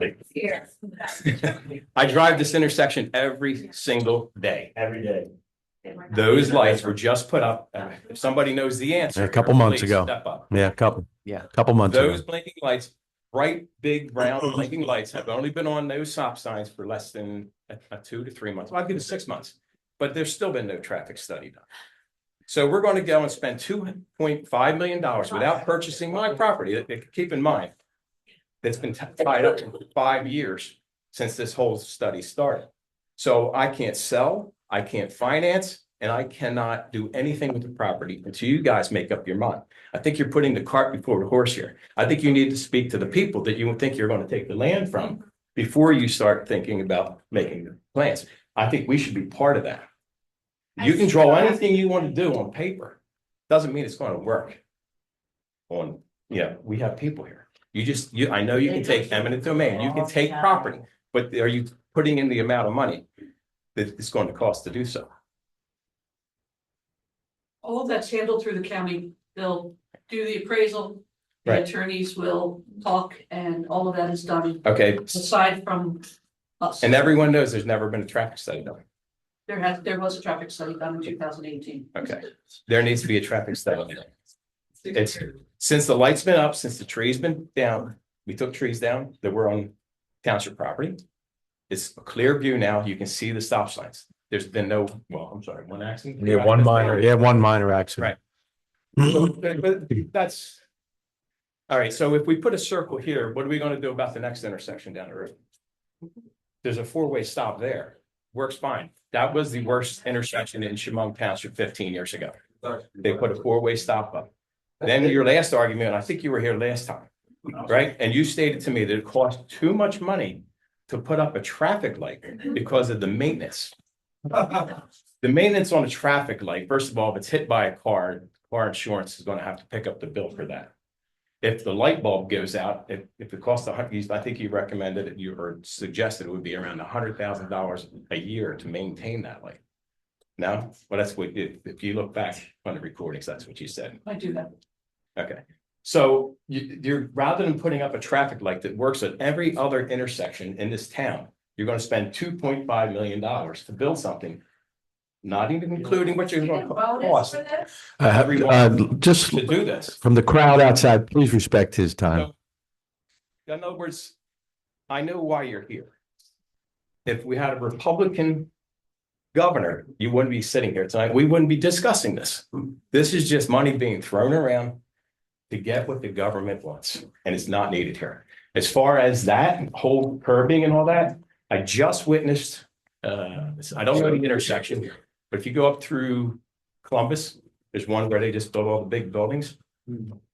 I witnessed the running gear of a tractor trailer going around, they're dragging on the concrete. They don't.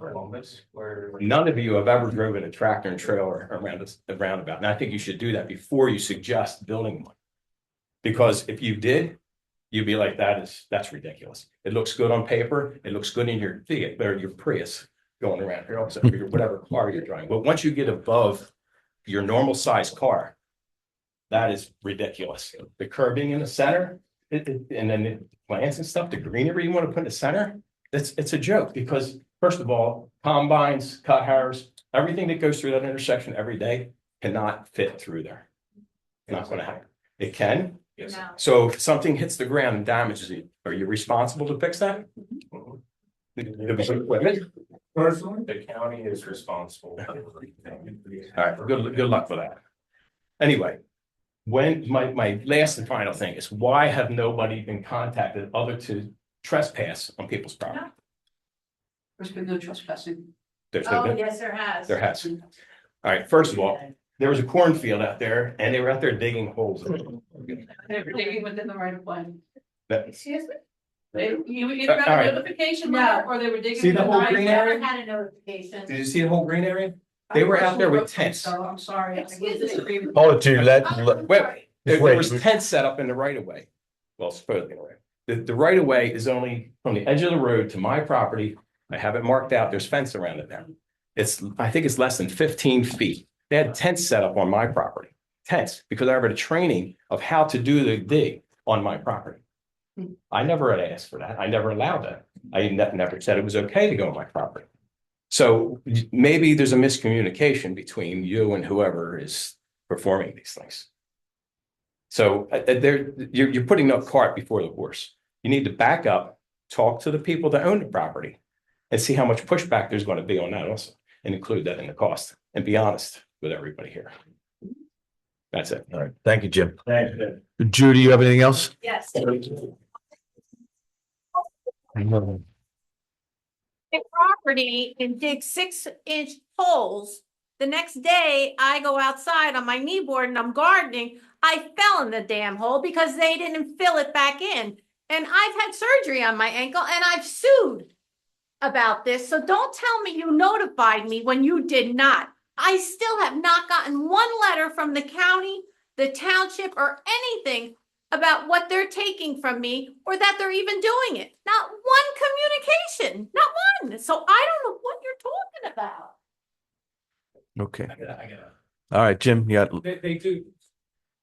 To defend them a little bit here, they do send out a or not a certified letter stating that they're going to be on my property next week. That's not permission. That's telling me. This federal law that you can go on my property. So there's a crop on the field, you can just walk out there and do whatever you want on the field? That's why we give you notice. So what, so it's my property, but I don't have to say if you can come on, you have to ask for.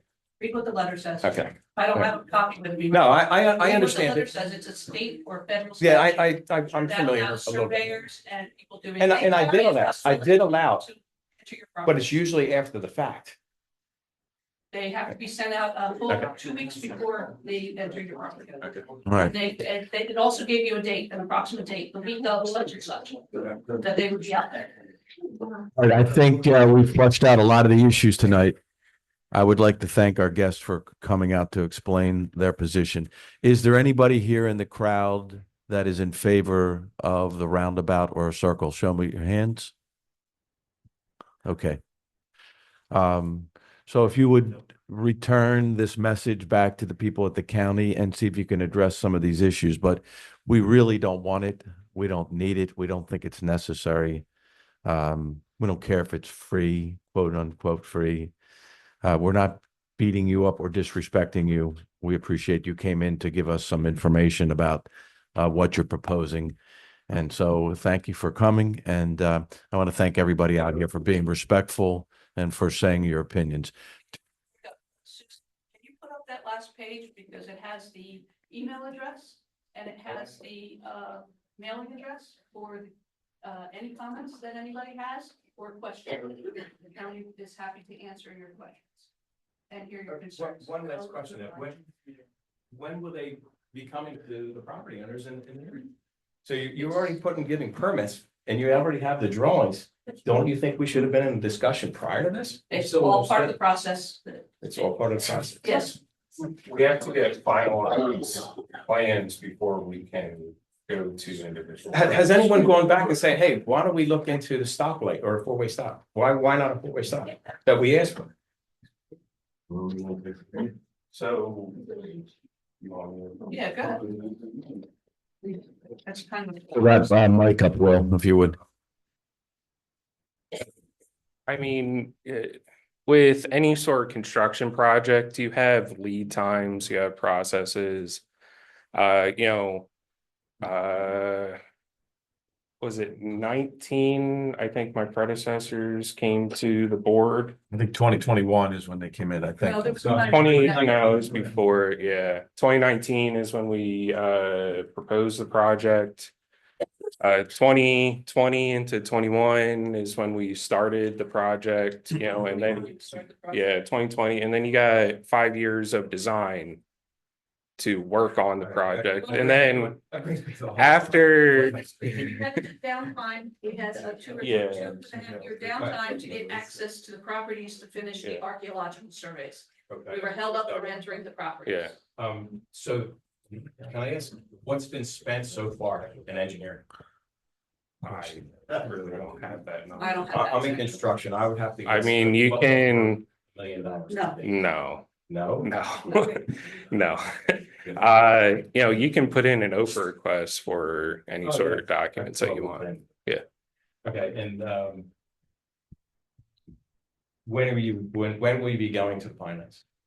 Within the next 2 weeks is the So, plan. so you're gonna go through with all this planning, all the drawings, and you're gonna go to finance and apply for permits? Yes, Without speaking to anyone that's involved? that's or- not true. We have spoken to the local property owners. Are you talking about I'm how not- much I'm money? local property. Nobody's contacted me. I don't know. Hold on. From the gallery, please.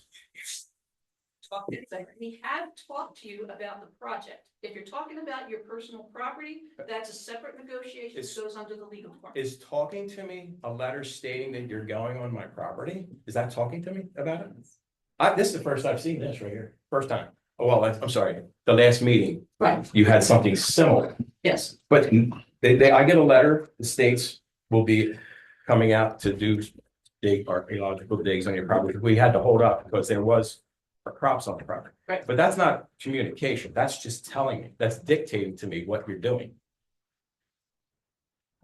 Okay. It was a letter, it was communication, That's communication. Nobody called you up on the phone Okay. and. No, I'm not saying call me. No, I don't want anybody to call me. I'm just saying, there's gotta be open dialogue of what you're planning on doing. Again, that's the county's address there and let them know you want more communication. Oh, I have, but Okay. we still get zero, so that, Okay. we just get something jammed down our throat every time we come here, that's all it is. This is just the dog and pony show, let us know what you're doing, and I understand it. But it's complete waste of tax dollars, money, it might be federal, all comes from us. Your pays come from us, so just let's be clear. Thank you. Thank you, Jim. Anybody else have any last final comments before we round? County. So Yes, you did. I work for, my name's Will Schaefer, addressed before, I'm a traffic engineer for Browns County Engineer. So I work for the Browns County Commissioner's Office. Oh, got it. We got it. All Democrats. Got it. That's why we're being targeted. Got it. Okay, any other comments from the public?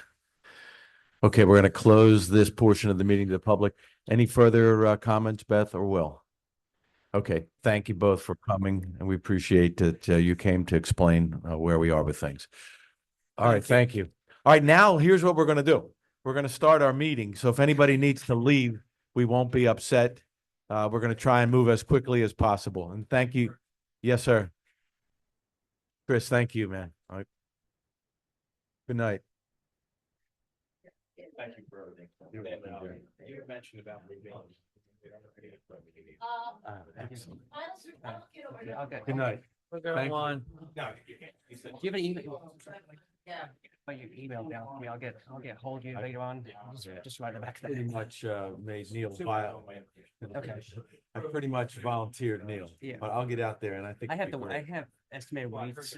Center might be able to help too. Oh, good. So I can send you. Oh, no kidding. Jonathan. I went out, measured everything. I've got basic weights based on density of granite. Yeah, I love it. I love it. Thank you for your, Kinda estimate. thank you for your Like comments eight, tonight. it's 8 sections. Yeah, but I have skid steers and forklifts. Yeah. How you doing? Yeah. I appreciate you. Okay. Judy, thank you. I'll get hold of you probably, just if, yeah, got it. Thank you, Jim. Be a day. No, do it. Get hold of you. It's a lot easier. Yeah. Thank you, Jim. I appreciate it. Nice meeting You know you. that. You did a good job. That was perfect. Yeah.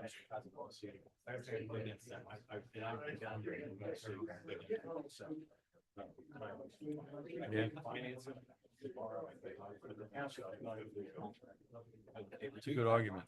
It's a good argument. I'm dropped down to make. Was that onion presented originally?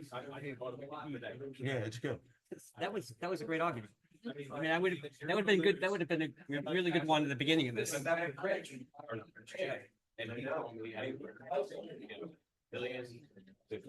Right. Yeah, definitely. Okay, we're going to be back on the record. And we're going to do items for discussion and possible official action. The Burlington County Engineers Department gave their presentation. Good night, Tim. We're next moving to the approval of the October 1, 2024 regular and executive section meeting minutes. If everybody had an opportunity to review, and if so, can we have a motion? We'll get them plugged in. I'll make a motion to approve them. Thank you. Second the approval of her minutes? We need a second on the approval of the minutes. Second. Thank you. Ms. Mazitis? Yes. Mr. Wilkinson? Yes. Mr. Woods? Yes. Mr. DeCroce? Yes, next is a 2024 RFP, RFQ Subcommittee Report for the 2025 appointments. Do you want to do this or want me to? You can go ahead. Okay, so Mr. Wilkinson and I reviewed the RFP and RFQ submissions, which were all submitted in a timely basis. For the auditor, we received one from Inverso and Stewart, who has been our auditor for a number of years. For our township solicitor, we received a packet from Doug Heinold from Raymond Coleman and Heinold, also been a representative for, I think, 20 years now, right, Doug? 20 years. Yeah. Township engineer, we have environmental resolutions. 25 years old. Yeah. Environmental Resolutions, Inc., who is our current one, and from CME Engineers LLC. Our recommendations are to maintain Investor Stewart, who's been doing an outstanding job since 2011. They have an increase of 400 hours a year in cost, which is 1.67%, and their per hourly rate is the same since 2014. They were capping that fee, right? The cap, yes, is a 24.4, capping. which is a $400 increase from last year for the audit and budget work they do for us. Raymond Coleman and Howell, they have been our solicitor since 2004. Mr. Howell is requesting a $10 per hour increase to a rate of 185. It is, should be noticed that he did not have an increase in his rate in 2023, and the paralegal and law clerks has not increased this year. For Township Engineer, we have, again, Environmental Resolutions, who's been our engineer since 2024. On the average, they have an increase of 3.21%. They did recognize and work with us this year. They've reverted much of their rates back to 2023, which has our Anthony here, who serves us, as well as Joe Hirsch. There are two primary contacts and a number of other positions that are included in the report that they adjusted their rates for. And Consulting and Municipal Engineers Association, has CME, which is out of Medford. They had significantly higher rates overall, and just with the continuality and cost and the experience we've had with ERI, we recommend to stay with them. Okay, thank you. Just- Can we have a motion? You don't need to make a motion on the report, but we would be making the motion when we make the appointments in the new year. And just for the record, all this information was shared in detail to the committee prior to the meeting. Perfect. I'm happy, very happy with you guys, and happy to have you on board again for next year. Thank you. Next 2025 NJDOT Local Freight Impact Fund Project and the qualifications for At Sign Road. Yes, and this is a minimum of a 10% large truck traffic. So we were just looking at if there's any kind of analysis if that sign road would qualify for this, because we know we have a number of heavy trucks that use that. Yeah, we think it likely would not qualify, and you likely would not get that 10% heavy trucks. And typically when they do offer these grants, it's 10% is the minimum, like to get in the door, but they're looking for even more than that to get this grant. We would be happy to put traffic counters out there if you would like us to. That wouldn't be too much of a, too much work for us. That would be a few hours. We would have, when the EITs go out there, put the traffic counters out there, they'd be out there for about 5 days, come back, collect the data. We could do that. It would be probably a total of 4 hours worth of work, compiling a small report. If you would like. What kind of cost if would we you be don't looking think at on it's that? necessary. But I mean, you don't think we would qualify for any, even if we did? I don't think you would qualify, just based on our experience with other towns and higher, truckload roads. So what we're trying to do, Grant. just so if you know, everybody in the public knows, we're trying to figure out if we can get a grant for At Sign Road paving. And the grant would require, the larger trucks. So if we do this and you have a larger truck, we'll let you know when we're going to do the study. But what our engineer is telling us is probably that road's not going to qualify. But we have, for those of you who've been coming here for a long time, we've saved millions of dollars just on the Grassy Lake Road and that bridge and the water problem and the whole bit, which, do you know, I'm going to say more than $3 million has been spent on that one road. Would that be in the ballpark? Probably closer to 2, Okay. but a lot. And just if we can back up the Aston Road, this funding is in addition to funding we already have qualified for. We're just kind of trying to see if. Yeah, we can find another niche. Anyway, the millions that we spent on Grassy Lake Road, which blows my mind away, did not come out of our budget. We're able to get that from the state. So that's our focus for At Sign Road as well. All right, Anthony, if you don't think there's a value in going after that, I honestly don't think there would be a point. in putting let's that save the down. money then. Okay. Next is the 2025 holiday calendar. Yeah, I only bring this up to everybody's attention, just as the employees noted that Christmas Day falls on a Thursday next year, which is, I know we're talking about a year in advance, and they are all willing to take the 26th off so we can close the building, since it'll be a very low traffic week historically. But that would, just looking for the committee's support on that. So closing the building on a Friday afterwards? Yeah, the Friday after Christmas, and that would be, everybody would be taking their time. It wouldn't be a free holiday. It Yeah. would be everybody would be taking a vacation day. Do you need a motion on that? Because I Yes, don't have a problem. Do we have a motion on that? I'll make a motion. I'll second it. Thank you. Mr. Woods, Yes.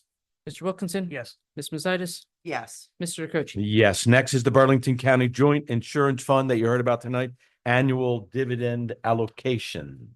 Yes, and this year they have a total of $4,793. Historically, we have taken that as a credit of the future year's assessment charges instead of them writing us a check and us writing another check back. They did give us a few other options there, but if you're still, it's in your meeting packets if you want to go with one of the Yeah, other let's options. Just leave it like we usually do. And That's is that our fine. rubber chicken? Do we get a credit for that or what's coming up? Uh, There's a meeting that we go to, and by going to the meeting, we get credit we back. get credit, Yeah, so we get a this- couple of grand. Yeah, this is an additional credit to that one, but yes. So if we can just have a motion then to apply the dividend of $4,793 as a credit to the 2025 assessment. I'll make a motion to apply. I'll second. Thank you. Ms. Mazitis? Yes.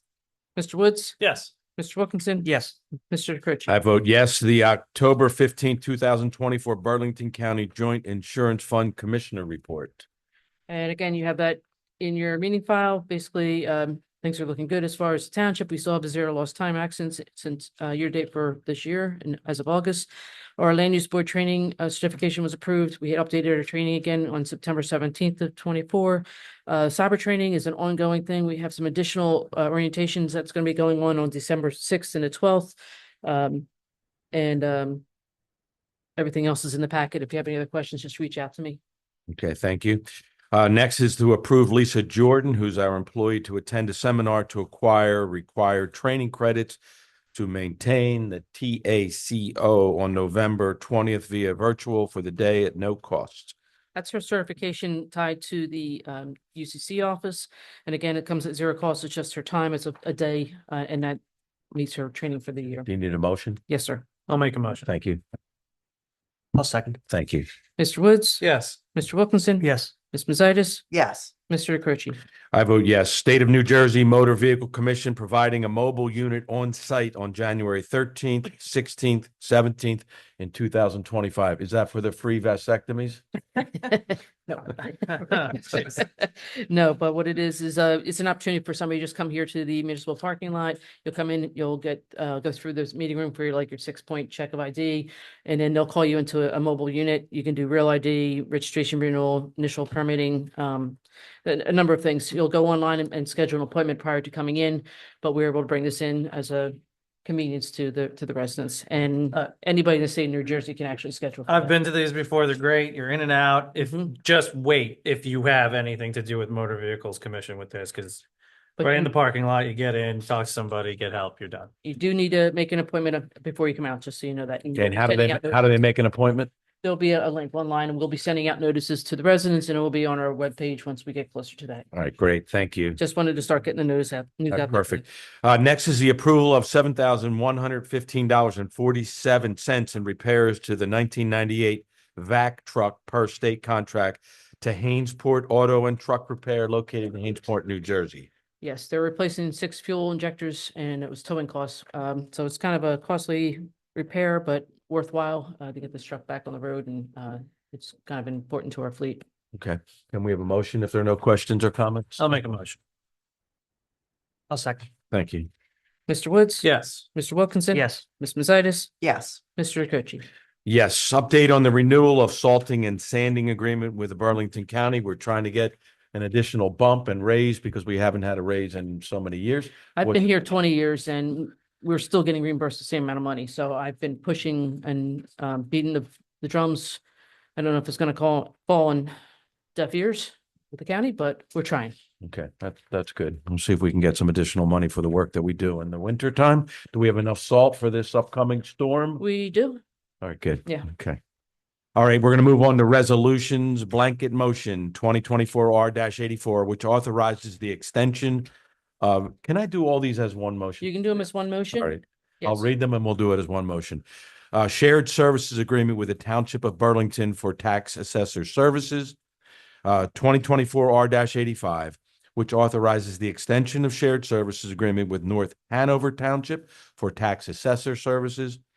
2024-R-86 authorizes the extension of shared services agreement with Pemberton Township for tax assessor services. 2024-R-87 authorizes the extension of shared services agreement with the Township of Tabernacle for tax assessor services. 2024-R-88 authorizes the extension of shared services agreement with the Township of Evesham for municipal tax collector services. And 2024-R-89 authorizes the execution of shared services agreement with the Borough of Medford Lakes for municipal court services. With that said, all of these shared services are our efforts to reduce the taxpayer liability. So we're sharing our obligations with other towns. And Mayor, just for the record, we've been doing this since 2010. This is a 4-year extension on all these existing contracts. And since 2010 through the end of this year, we're projected to have saved collectively 323,000. 323,000? Yes. Okay. Saving. That's perfect.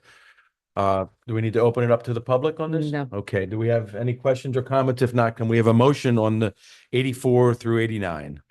I'll make a motion. Thank you. I'll second. Thank you. I'll second. Wait, Mrs. Mazzei, Ms. Mazzei, you're seconding? Yeah. Okay. Mr. Wilkinson? Yes. Ms. Mazzeitis? Yes. Mr. Woods? Yes.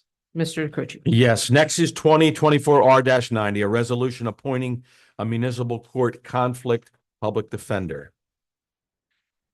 And this was done at the request of Medford Lakes Municipal Courts, who runs our court for us, naming Daryl Kipnis as the conflict defender.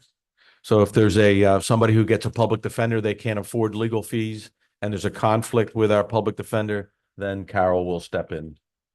If there are no questions or comments, can we have a motion? I'll make a motion. Thank you. I'll second. Mr. Woods? Yes. Ms. Mazzeitis? Yes.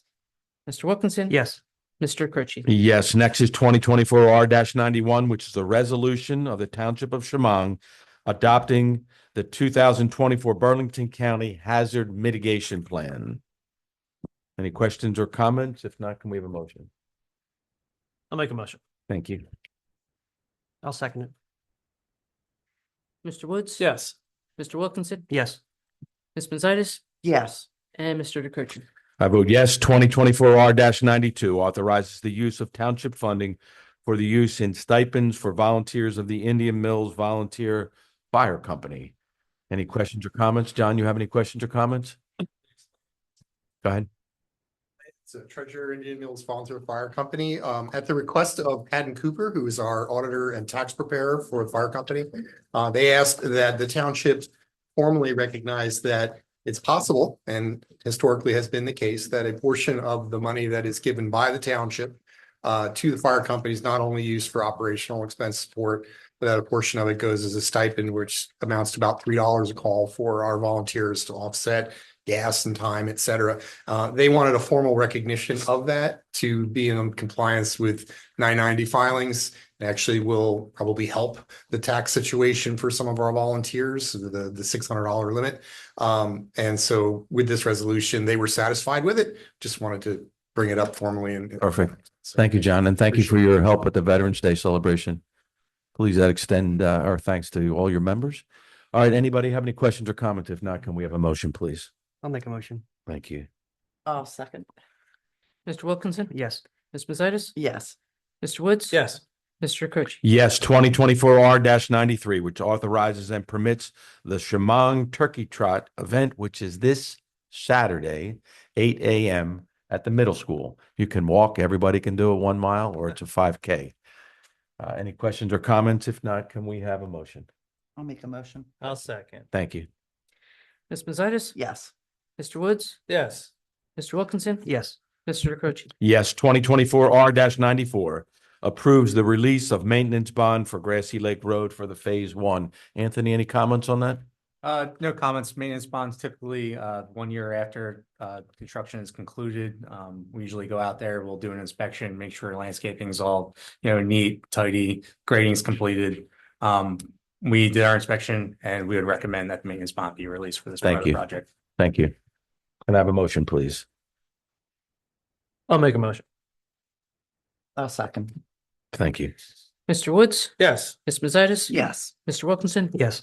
Mr. Kochi? Yes, 2024 R-95, which is a resolution authorizing a change order number 3 to Paving Plus LLC, Inc., related to the Grassy Lake Phase 4 project. Any questions or comments? If not, can we have a motion? I'll make a motion. A second. Oh, Neil. I'll second it. Ms. Mazitis? Yes. Mr. Wilkinson? Yes. Mr. Woods? Yes. Mr. Kochi? Yes, 2024 R-96. This authorizes the cancellation of property taxes for a totally disabled veteran in Block 23.05, Lot 9. For members of the public, here's what's going on. If you're a disabled veteran in Shamong, you're entitled to property tax abatement, which we're totally in favor of.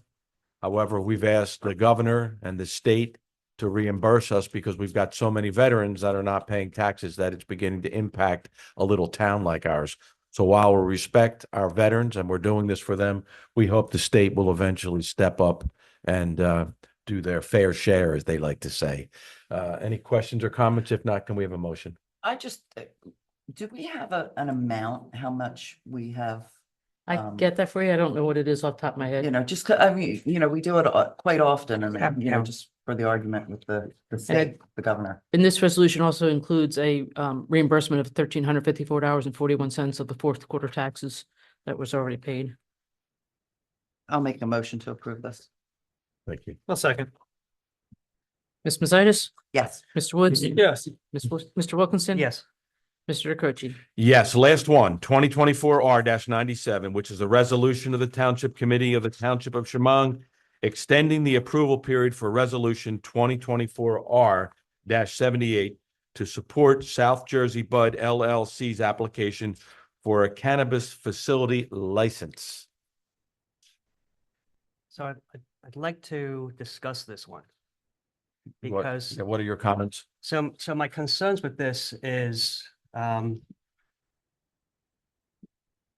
till, as of today, this morning, I believe, the entity that was the building that is going to be the dispensary / manufacturing facility, whatever it is, had a back tax on the property of $7,300 and change. So I don't want to be in a position where we're continually chasing this company or entity for money that is already due to the town. Not even to say that, you know, when we start collecting the fees from the, you know, from the actual dispensary itself or whatever, that we're going to be chasing that money also. So I'd like to either table this until we can have a discussion with the entities, or if you want to do a vote now on it, it's up to you. But really, you know, I'd like to get the whole thing sorted out before we I have a commit suggestion. to another year. I think things are starting to roll on this project, and I don't know if anybody who's here on the application wants to talk about it, but they have filed with the board. When they file with the board, one of the conditions is to present a tax certification. So typically, in order to be heard before the board, they're going to have to address that. That's the way that normal process runs. Doug, I agree with that. That may be the process, but also, you know, when they met with us beginning last year in 2023, all right, there was a big to-do about how we're going to be the best, you know, corporate citizen and above board with everything. And they got their initial approval letter, right? We said, yes, based on this, the cannabis subcommittee, they said, this is a good fit for the town, all right? Going forward, stop paying property tax. I would just like to know where the disconnect was between us giving the letter of support to this entity and them deciding that they weren't going to pay the property tax on that facility anymore. And we can have that discussion, right? But the fact is, you know, I don't know if they paid I mean, I know there was a rush on Friday to try and pay the taxes. I'm not sure that actually came to any fruition. So I don't know if this tax liability is still out there, but it's something that we need to look at especially with this entity, because it's not like we're basically saying, go ahead and put another liquor store in town or something like that. This is an entity that is going to go forward, hopefully paying us, a tax on their revenue, basically on what they sell, right? If we can't collect the property taxes, then how are we going to get to a position where we can actually collect the fees? And where's that trust between what they said they were going to do a year ago and where we stand right now? Yeah, so I invite the group if they want to speak to that. The only thing I would say is that you could add a condition to this, that it be conditioned upon, that the effectiveness be conditioned upon the payment. Again, I think the land use process is going to address that in the same fashion. And the only concern I guess I have, Neil, and I don't, everybody's got to make a decision on where they, how they want to address these things. But we've been talking about this project, and in fact, cannabis in general, for several years now. We've had a number of entities before us. Right. And I feel Doug, like not to interrupt, Doug, but it also started out that, as Mike said, probably 3 years ago, we welcome cannabis into this facility to help our residents, right? It wasn't to help out the cannabis industry, it was to help the people in the town. I just want to see I want to see the revenue come back to the town. All I'm saying is that I feel like we're finally at a precipice on this project. And I'm not saying we can't go forward with it. What I'm saying is we need to resolve the outstanding issues, is what happened between us giving the letter of support a year ago, right? And us, and in my belief, us basically saying, giving them, our goodwill to say, yes, we want to set this up. Personally, I like the fact that Mr. Giverson is involved, a local person involved in town, which is what our original intent was to be, right? To have local people involved in this, right? It's great that Mr. Giverson's involved. I'm all for that. I'm all for the township making revenue from this industry. I'd rather it be personally on the cultivation side of things and not on the dispensary side of things. But, if that's what the town wants, and that's what we can do. As long as we get the fees in to support the town. All I want is I want a discussion on the disconnect, right? Between us giving the initial letter of support, right? And I think it's 12 different entities who have come and gone on this. And I can give you a list because I wrote them out, but there's a lot of people, a lot of new names, right? That aren't even on this letter of support, right? And I think we need to have that discussion before we go ahead with this. That's my personal opinion. There's 3 other people who can vote that way. There's a member here, and I am willing, if you guys want to have a discussion, I think it would probably take me about 2 minutes to give you some background. Yep, come on up, Les. Let's do. Just And state your Larry name. Giverson, 13 Willow Grove Road. I'm also part owner now of the 7 Willow Grove Road. We have had a disconnect, okay? And that is, I will tell you this. So there's been, since I've gotten involved, which has only been, let's say the last 4 or 5 months, I know that Rusty came in, oh man, 17 months ago or something. It's been a while, right? So since then, there's been some transfer of ownerships back and forth, right? And then the property needed to be funded. They still have you asked for some clarity. That's all I'm going to give you. Right. And I understand, Neil, and you can vote it either way. That's fine. Because it's on us. Ultimately, it's on us, right? We know that, right? So part of the issue, and like you said, there's been 12 entities. Well, what everybody really needs, right, to care about it or realize that it is literally 100% like private investment, cash business to get going, right? So everywhere you can't go to a bank, you can't do anything, right? So what happens is every time we go to do something, right, there's this whole other thing it brings up, including in partnerships and the legalities and, forget the bureaucracy of going to Pinelands and all that stuff and creating delays. Because in reality, these guys would have liked to have been open, by now. And we're probably still 5 months away from doing it, right? And every month that we lose, you lose. We understand that. I do believe on Friday, all the taxes were caught up and paid. And that was an agreement between Rusty and Manny before I was even there. And I just now have started taking over that financial responsibility because of this. I don't want to stand here in front of my town. You know, I've lived here 7 generations. I don't want to be embarrassed because, you know, our previous, you know, majority holder made an agreement that might not be the right where we need to be, right? Let's just say that, right? And we're getting it right where we need to be. Don't know how much clarity it is, but I can tell you that in the last month and a half, we have made leaps and bounds in the right direction, getting stuff in order, but that has been challenging. There is plenty of times where the cart is in front of the horse, even with the way the system is here. And we'll bring that up because I would love to have that discussion for you, because if anybody else goes to do this, there is maybe everybody's learning, not just you guys. We're learning. The people that came in here learned, right? The other 12 people that failed, all that kind of stuff. But like the Pinelands requirement right now, we're going to get delayed a month because we have to turn everything into them. They have to give you guys the permission to even hear the thing next week. It's that cart's in front of the horse. Why would they even have to have, and that's only just a letter. It's not even it means nothing, right? So here's another 30, 60-day delay, right? Which means that's costing us another 20, 30 grand a month. Not your problem, but it is going to affect us all, right? And I appreciate your terms of like, yeah, we're finally getting to the pessimists, and we are, right? We're getting to the point where we've just taken down the loan on the property, right? So that's a big part of it, right? Now that takes the Manny and Rusty and all that out of the picture now, right? That's a big step, but it took us months to get that. And then again, because of the type of business, it's a liquor store. You could have went and got a loan 5 months ago and been done this, right? But it's not that case. So there has been some step backs on our part. I know the taxes did get paid on Friday. When it came to, you know, our attention, I was away last week, or it would have got paid sooner.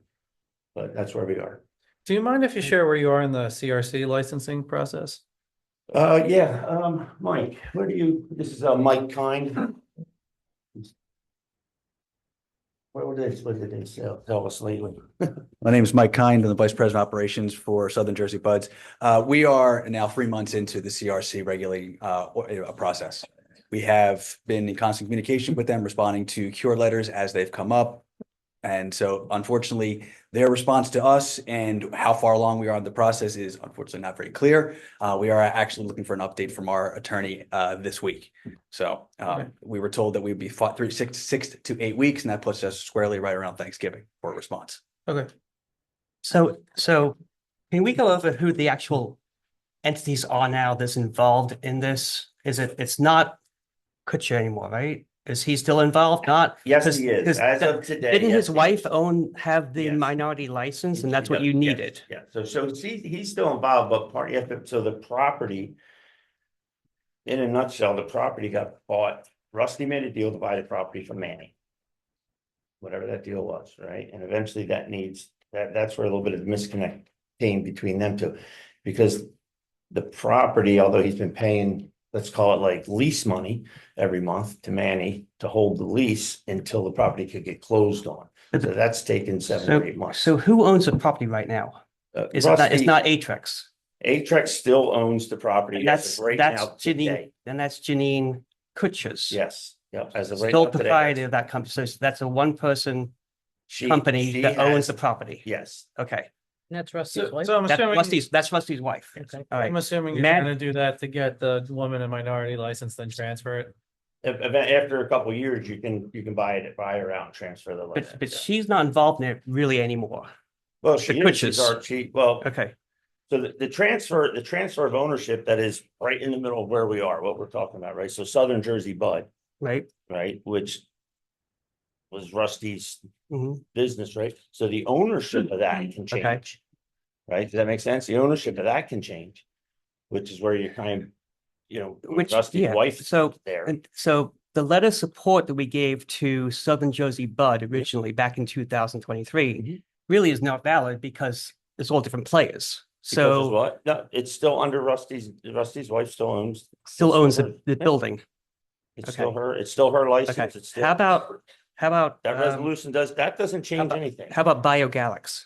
BioGalax is Tyler. Right. And Tyler. Which you need him because he's the manufacturing. Yeah, but that's part of two it. separate. So there's a dispensary. But you can't license do and a this, but you can't do the dispensary without the manufacturing. Yeah. So no, because not in this state, not in this town. Correct. We Because, applied for because, both of them, yes, yeah. right, so you need the manufacturing. Yeah. How's he coming along with his manufacturing? Because when I look at his website and kind of dig into what he does, right, Biogax is a one-person entity operating under the name Adams Construction Business. Tyler Adams. Right, And because that's so who- he is a one-guy construction company out of Hackensack, I believe. Yes, Right? yeah, North Jersey. So what's his experience with manufacturing on a industrial scale, like we plan on doing here? So Tyler has a micro license, okay, that was. He's applying for it. He doesn't have it Yeah, yet. he's He's on the. he's on the list, but he He's on doesn't the have list it. and he's doing what we're doing, waiting for CRC to. Okay, but you need him to be the manufacturer in order to be a dispensary. Well, we actually have, So he's gonna be be there. He's gonna be there first, right? Well, he's So gotta be there. So he with us. has to be the manufacturer, because you can't run a dispensary in Shamong as a class 5 unless you have the class, is it class 5 or class 4? 3 and 5. 3 and 5, right? So you can't do 5, But we're open. unless you have Our 3. plan is to open them all together. I mean, that's Okay. the idea. So how far along is he with his manufacturing? He's gonna be in the same spot we are. Like, we can't do anything with plans or anything until we get past But this next stage. right, and this gets my point. And I don't want to be I'm not trying to be an asshole, all right? But we were going to have a grand opening on October 1st. It was going to be amazing with a minimum of 3% tax anticipated, but we're going to give the town 4% because we're such good people. Is that still the plan? I'm gonna just come to defense a little here, because I see this throughout the state. I work with people who go for CRC licenses throughout the state. And I've dealt with a lot of frustrated small business owners who are told by the state that they will have their license, and then there's a review, and then there's people that have to go in, and then there's key cards that have to happen. It is very, very cumbersome. It's not opening up a liquor store. There is a high level of security, a high level of review, and the state frankly just lies about the time period. They lie every time they say 90 days. It's never 90 days. Never. I've never, unless you're somebody connected, it's never 90 days. But it makes it very hard for small business owners because, first of all, federally, the banking is tough and you're not going to get the same type of loans, which makes it more expensive. And second of all, the big companies, there's a couple companies that just dominate the entire industry, can wait everybody out. They could do this also. You kind of have to give people a little bit of a hand up when it comes to small businesses with this industry, if you support this industry, because all of the rules around it make it incredibly hard. As far as having different partners go, it's one of the only ways in currently is to have a minority woman-owned license. It's how the law is written. So it's just kind of the way this law is written, the way the state does it, which I understand, they want to give it time. They want it to be a safe, they wanted it to be safe and slower than Denver, slower than Colorado, not have everything boom right away. But it makes it very hard on small businesses. I've seen it affect a lot of small businesses. So my point is though, right? You go before board and ask for a letter of support, right? With a manufacturer that you need for the town, right? Who is currently operating as a one-man construction company in Hackensack, New Jersey. Is that something we want to support? It's a philosophical question, right? Person hasn't, that to my knowledge, and maybe I wasn't involved in the cannabis subcommittee at that point. I know you guys met with them, right? I think Mike met with them, and I think Chris did, right? There seems to be more information now available since I've had the time. I mean, at that point, we were like given basically, here's the letter of support. And we literally just came out of the meeting. It was like 30 seconds before that, right? They came out of the meeting and said, yes, we're going to support this group to operate the manufacturing and a dispensary in the diner. Subcommittee says it's a good thing, all right? Now, a year later, all right, we're chasing property taxes. It hasn't opened on time. I don't fault them for that. I know that's a state issue. All right. But the person who's supposed to be in my mind, as the class 3 manufacturer, that's what the town was shooting for, right? There's a purpose, there's a reason we made class 5 dispensary secondary to a manufacturer, right? And I don't see that they have a manufacturer. I could be wrong. Prove me wrong. So there's two manufacturers actually. So Okay. the bigger part of the story is. Kuch is out, and he was the one who was going to do the bombs, right? Yeah, but Kuch Kuch- was going yeah, to but do the he- bombs and the creams. He's Yeah. not, he's no longer there. No, Now- no, listen, I met with Rusty today. So that's, what you're saying is not true. He's no longer Okay. there. There's different roles. Right? Okay. And you have different roles and different, you hire people, you bring people in. When I came on, I took some of their roles, right? I mean, when Mike came in, he took Right. some of the roles, right? This is what happens. You're growing a business. So with that said, Rusty's every day isn't Rusty's every day anymore. It's just, he's, Right. in the back because he bought everything, put it together. But when Rusty put it together, he put together property. He put together a class 3 manufacturing license, Mhm. and he put together a dispensary license, class 5. Okay, and then the group that's down there now, and what we're putting together is all those. Tyler, because we weren't sure because of the manufacturing license and where we were with the CRC, we weren't sure if we were going to get the manufacturing license in time to get it open, thinking hopefully we could open October, November, right? So we brought Tyler in with a micro license. That's a second manufacturing license. That's for down there, basically, because that building is plenty big to have 2 different licenses in it. A micro license doesn't need that much area. And he would be doing some different items, right? Whether different bombs or different Right. whatever. And that's why you call him a one-man show, whatever, on Tyler's end. It's why he has a micro license. The other license that we have, which is owned by Southern Jersey Bud, Okay. in the process, is a bigger license. It's not a micro.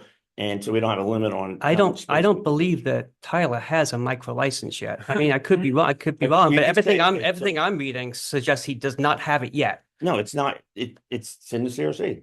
Okay. We don't have it. What if he doesn't get it? license yet. So, It's so in the here's my CRC. question. So what if he doesn't get it? What's that? What if he doesn't get it? Then what happens to the dispensary? We have the 2 licenses. We're gonna get a license in there, right? That's why we brought Tyler on board. So we had a backup license. So we had a second license in case we need it. And if we don't need it there, we could move it somewhere else if we have to. But right now, Tyler's license in the CRC is actually further along than Southern Jersey Bud's license. And when I say, I hate even using the term license because there's evidently 6 pieces of a license. There's a conditional license, this license, then you got to the next stage, next stage. Every time we think we cross and jump a hurdle, they go, okay, now we'll give you an investigator, and then he's got to go through 6 layers of review. And it's like, well, where's my license? Well, it's like a never ending tunnel. I can tell you that, Neil. It is ridiculous. Yeah. But that is what's so much pushing all that back. But the bureaucracy of it, we're handling it as fast as it's coming to us. That's what I will tell you. I can honestly say that I'm glad you're involved because maybe it will get the ship righted. Thank you, Christian. As I sit right now, it doesn't look like the entities combined are holding up their end of what we gave them originally back in 2023 as a letter of support. Right. Now, that's why I said at the I can beginning of see that, this, yeah. that's why I said at the beginning of this, we may want to table this and have a discussion with all the people so we can get to an understanding. But like, as you said, Rusty's either in, he's out. He's now. No, I didn't say, I said Rusty was was in. You said he's in or out. I didn't say that. Right, he's in. Rusty said. At the percentage he was in when he presented to us does not appear to be the same percentage he's in now. It's irrelevant. His wife is the same percentage. His wife, I get back to it. The fact is his wife owns the property and has yet to pay taxes, maybe paid it today ahead of the meeting because that's really convenient, right? We had a meeting, you had a letter of support on the docket for tonight, and all of a sudden taxes, I mean, she owed taxes from back in before May. I mean, there was penalties, so there's penalties. Which actually we were unaware of. Penalties from May, all right, which means that the taxes in May weren't paid on time, because that's why it accrued the penalties. right? Then we totally skipped over August, right? We're in November, right? But we're right when November's due, the last day, basically, of November, right? And all of a sudden, and there's a lot of support on the docket, and all of a sudden there's a big rush to pay the taxes. It doesn't sit right with me. All right. If we were going to be a straightforward company who has the best interest of this town in mind, right, then you would be there on May 1st, on August 1st, on November 1st. Those taxes would be paid. You would be the model citizen in Shamong. Right. I will definitely. give you I that. don't see it. Gotcha. Okay. But That's and note taken, and I will definitely take that back to everybody that needs to hear this, and we would be glad as a group.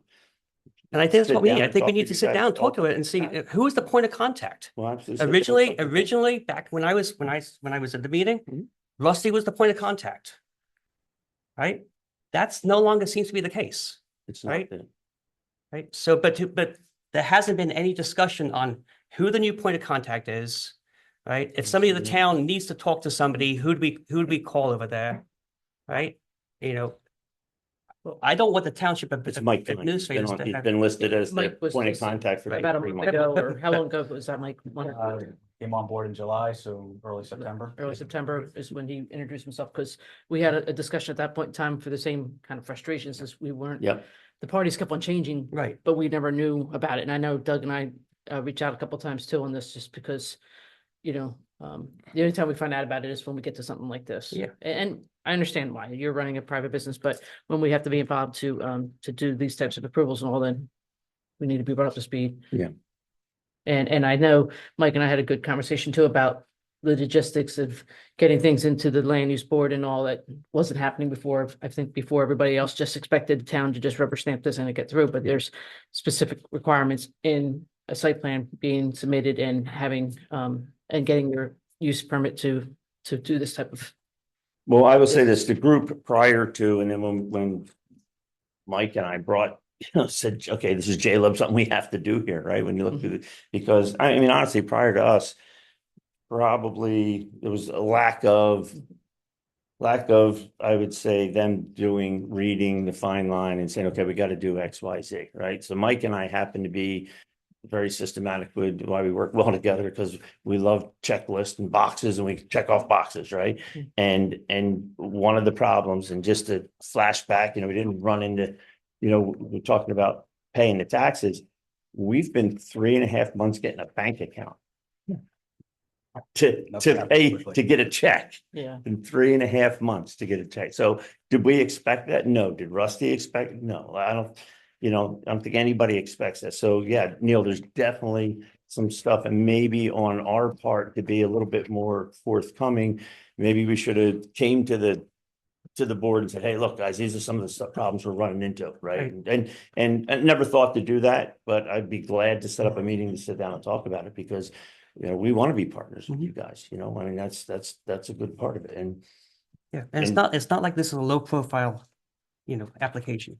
Like the whole town knows about it. I think believe me, I know. Yeah. So I think Doug, we need to be as straightforward as possible. What would be the ramifications with the CRC for not doing? But they're gonna need this, they need this, but I guess my question is, timeline wise, what is it? Are you guys expecting to be before the board this coming month? What's the status with the joint land use You board? need a certificate of filing Yeah, still. actually, as of this morning, we got updates that we still haven't received the certificate of filing from Pineland. So we're not going to, right now, it does not look like we're able to be submitting and presenting at JLUB this month. So we're looking at possibly next month. Okay, and what about CRC timelines? Does this impact you guys with regard to CRC timelines? As Brian was already kind of said, it's kind of a black box and what goes on in there, and they are two separate paths right now. One comes in before the other, then it would impact the other, but so far running both in parallel. So there's no immediate negative impact on us right now. Saying if that changes, should we get a response from either CRC or an approval from JLUB? My biggest fear is somebody with a checklist from CRC, it comes and this is expired. And they go, well, you're back of the And that's our line. concern because. And yeah, they back of the line, yeah, because If I there's, can address that, sorry to interrupt, is that part of the investigators first process is to review all of our application. Our resolution was in there. Probably they will look at it and say, at this point in time, the resolution is expired. They will look for a cure letter to get that resolved. So that is why we're here. So as Larry was alluding to, there's a lot of challenges, a lot of hurdles that we have to get over. A lot of times we have to prioritize what those challenges are first. But in this case, getting in front of joint land use and paying for all of that, the attorneys, the reports to get there took precedence over, unfortunately, paying some of our local bills, which I can see makes us look like a bad community member, which is, as Larry said, something we don't want to do.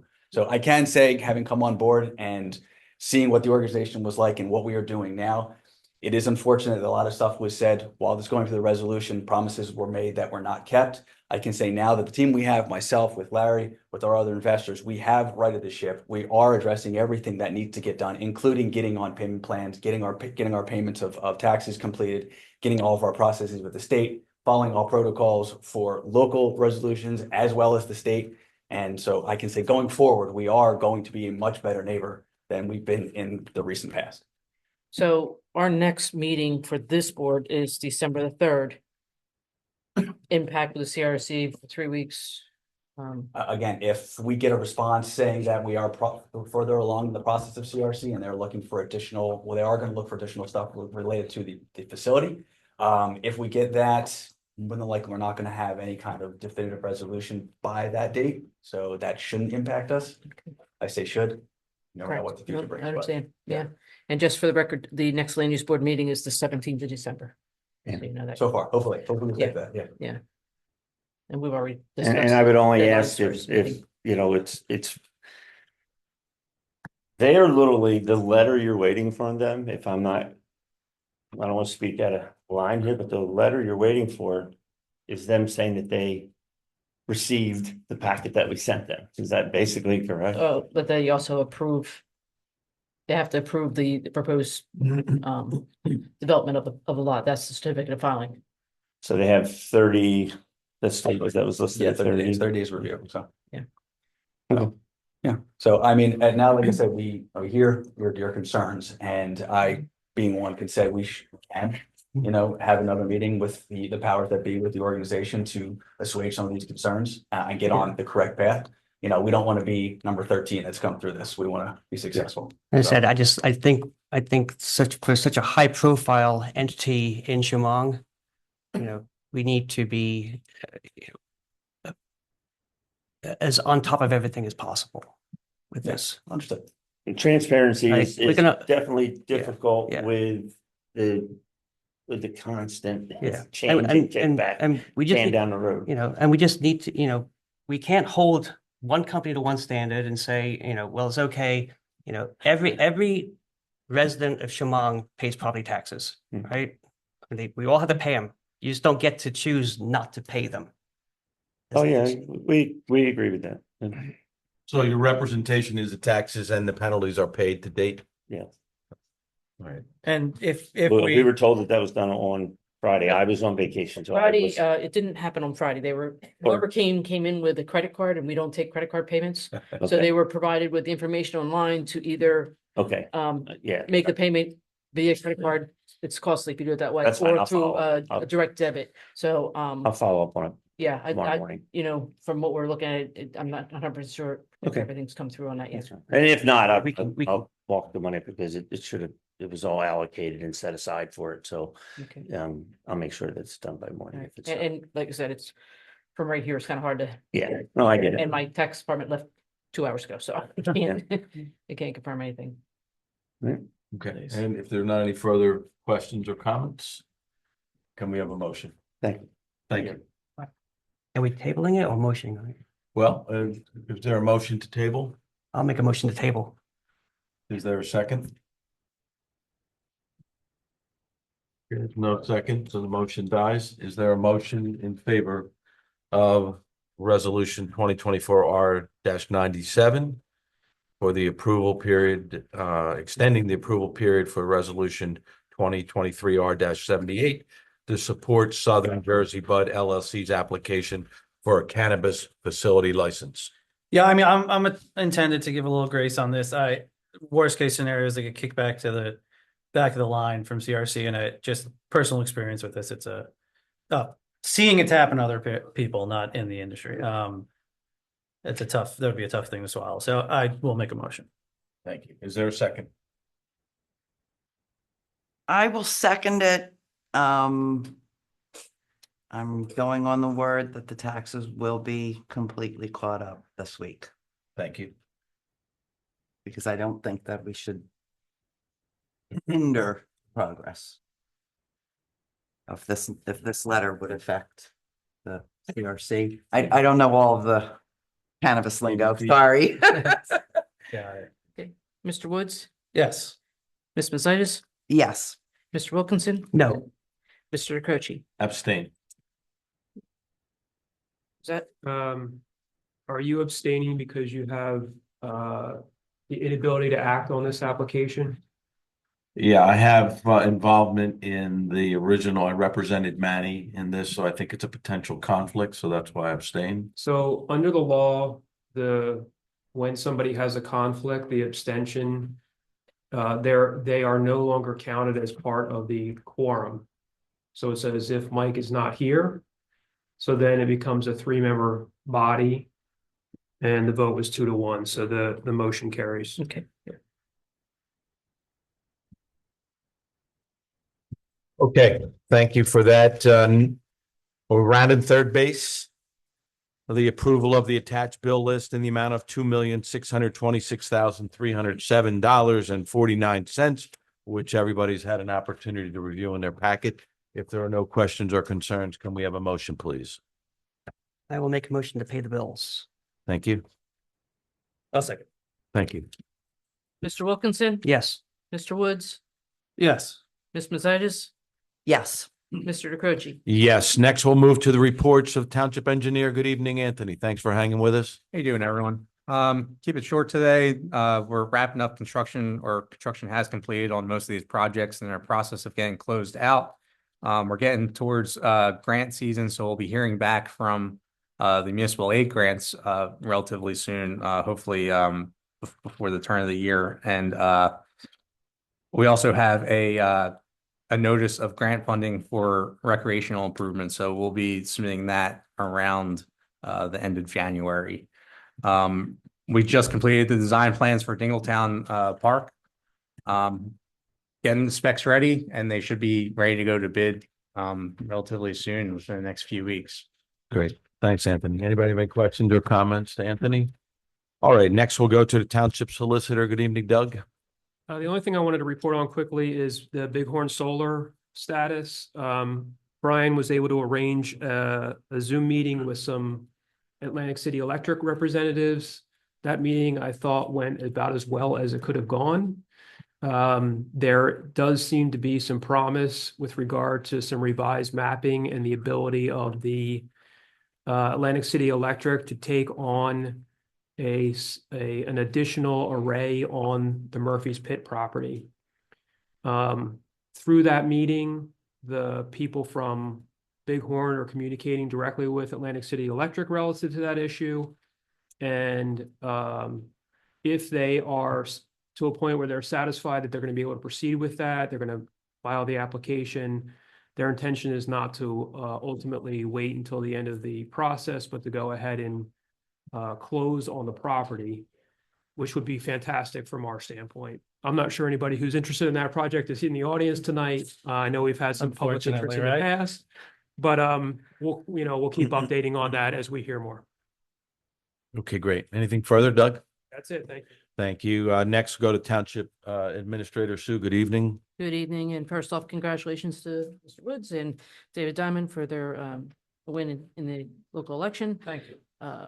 Welcome. And also just making you aware, we had a report come through for trichloropropane in a well on Fork Neck Road. And I've reached out to the County Board of Health and was assured that they're going to be doing additional testing on homes surrounding that property within 200 feet. And that it takes I believe 2 weeks, 2 weeks or plus for the results come back. So hopefully by the end of next week, we'll have some more information on that. And the process will be that this is the first time we've had something like this come up. My concern was the proximity to the UON site and if it affected other homes. So we're trying to get any other homes tested as possible. As soon as possible, we're also trying to get the Dingletown Sports Complex well water tested there, which happens on pretty regular basis anyhow, but they're not looking for this type of chemical. We're looking for like E. coli and things like that. So I'm trying to get those tested by the county as well. We have a free shredding event taking place, being hosted by Tab Shredding in our parking lot this Saturday from 10 to noon. And the PSNG has provided notice of the township for their 2025 annual tree trimming program that they do throughout our community. And Tower North has submitted building permits to start the process to construct, and they've already begun, I think, on some of the footings at all the cell tower off of Oak Shape Road. Okay, great. And all the other departmental reports are in your meeting packets. Please let me know if you have any questions, and I'll get them answered for you. All right, great. Thank you, Sue. John, I apologize. We should have put you at the top, the top of the list earlier. Actually, fell off the agenda completely. Uh-oh. That was a cost-saving measure, but I'm really not that For excited. saving ink. John Lyons, Office of Emergency Management. This is what amounts to be the quarterly report, because I know next month you have a lot of administrative overhead to handle for the end of the year. And the most important thing I have on your copy of my report on there is the general drought and extreme dryness conditions that we have. They continue with statewide restrictions on any kind of open burns. These restrictions will remain in effect until there's a significant soaking rain condition. The weekend rain that we had did very little to improve conditions, although it was welcome.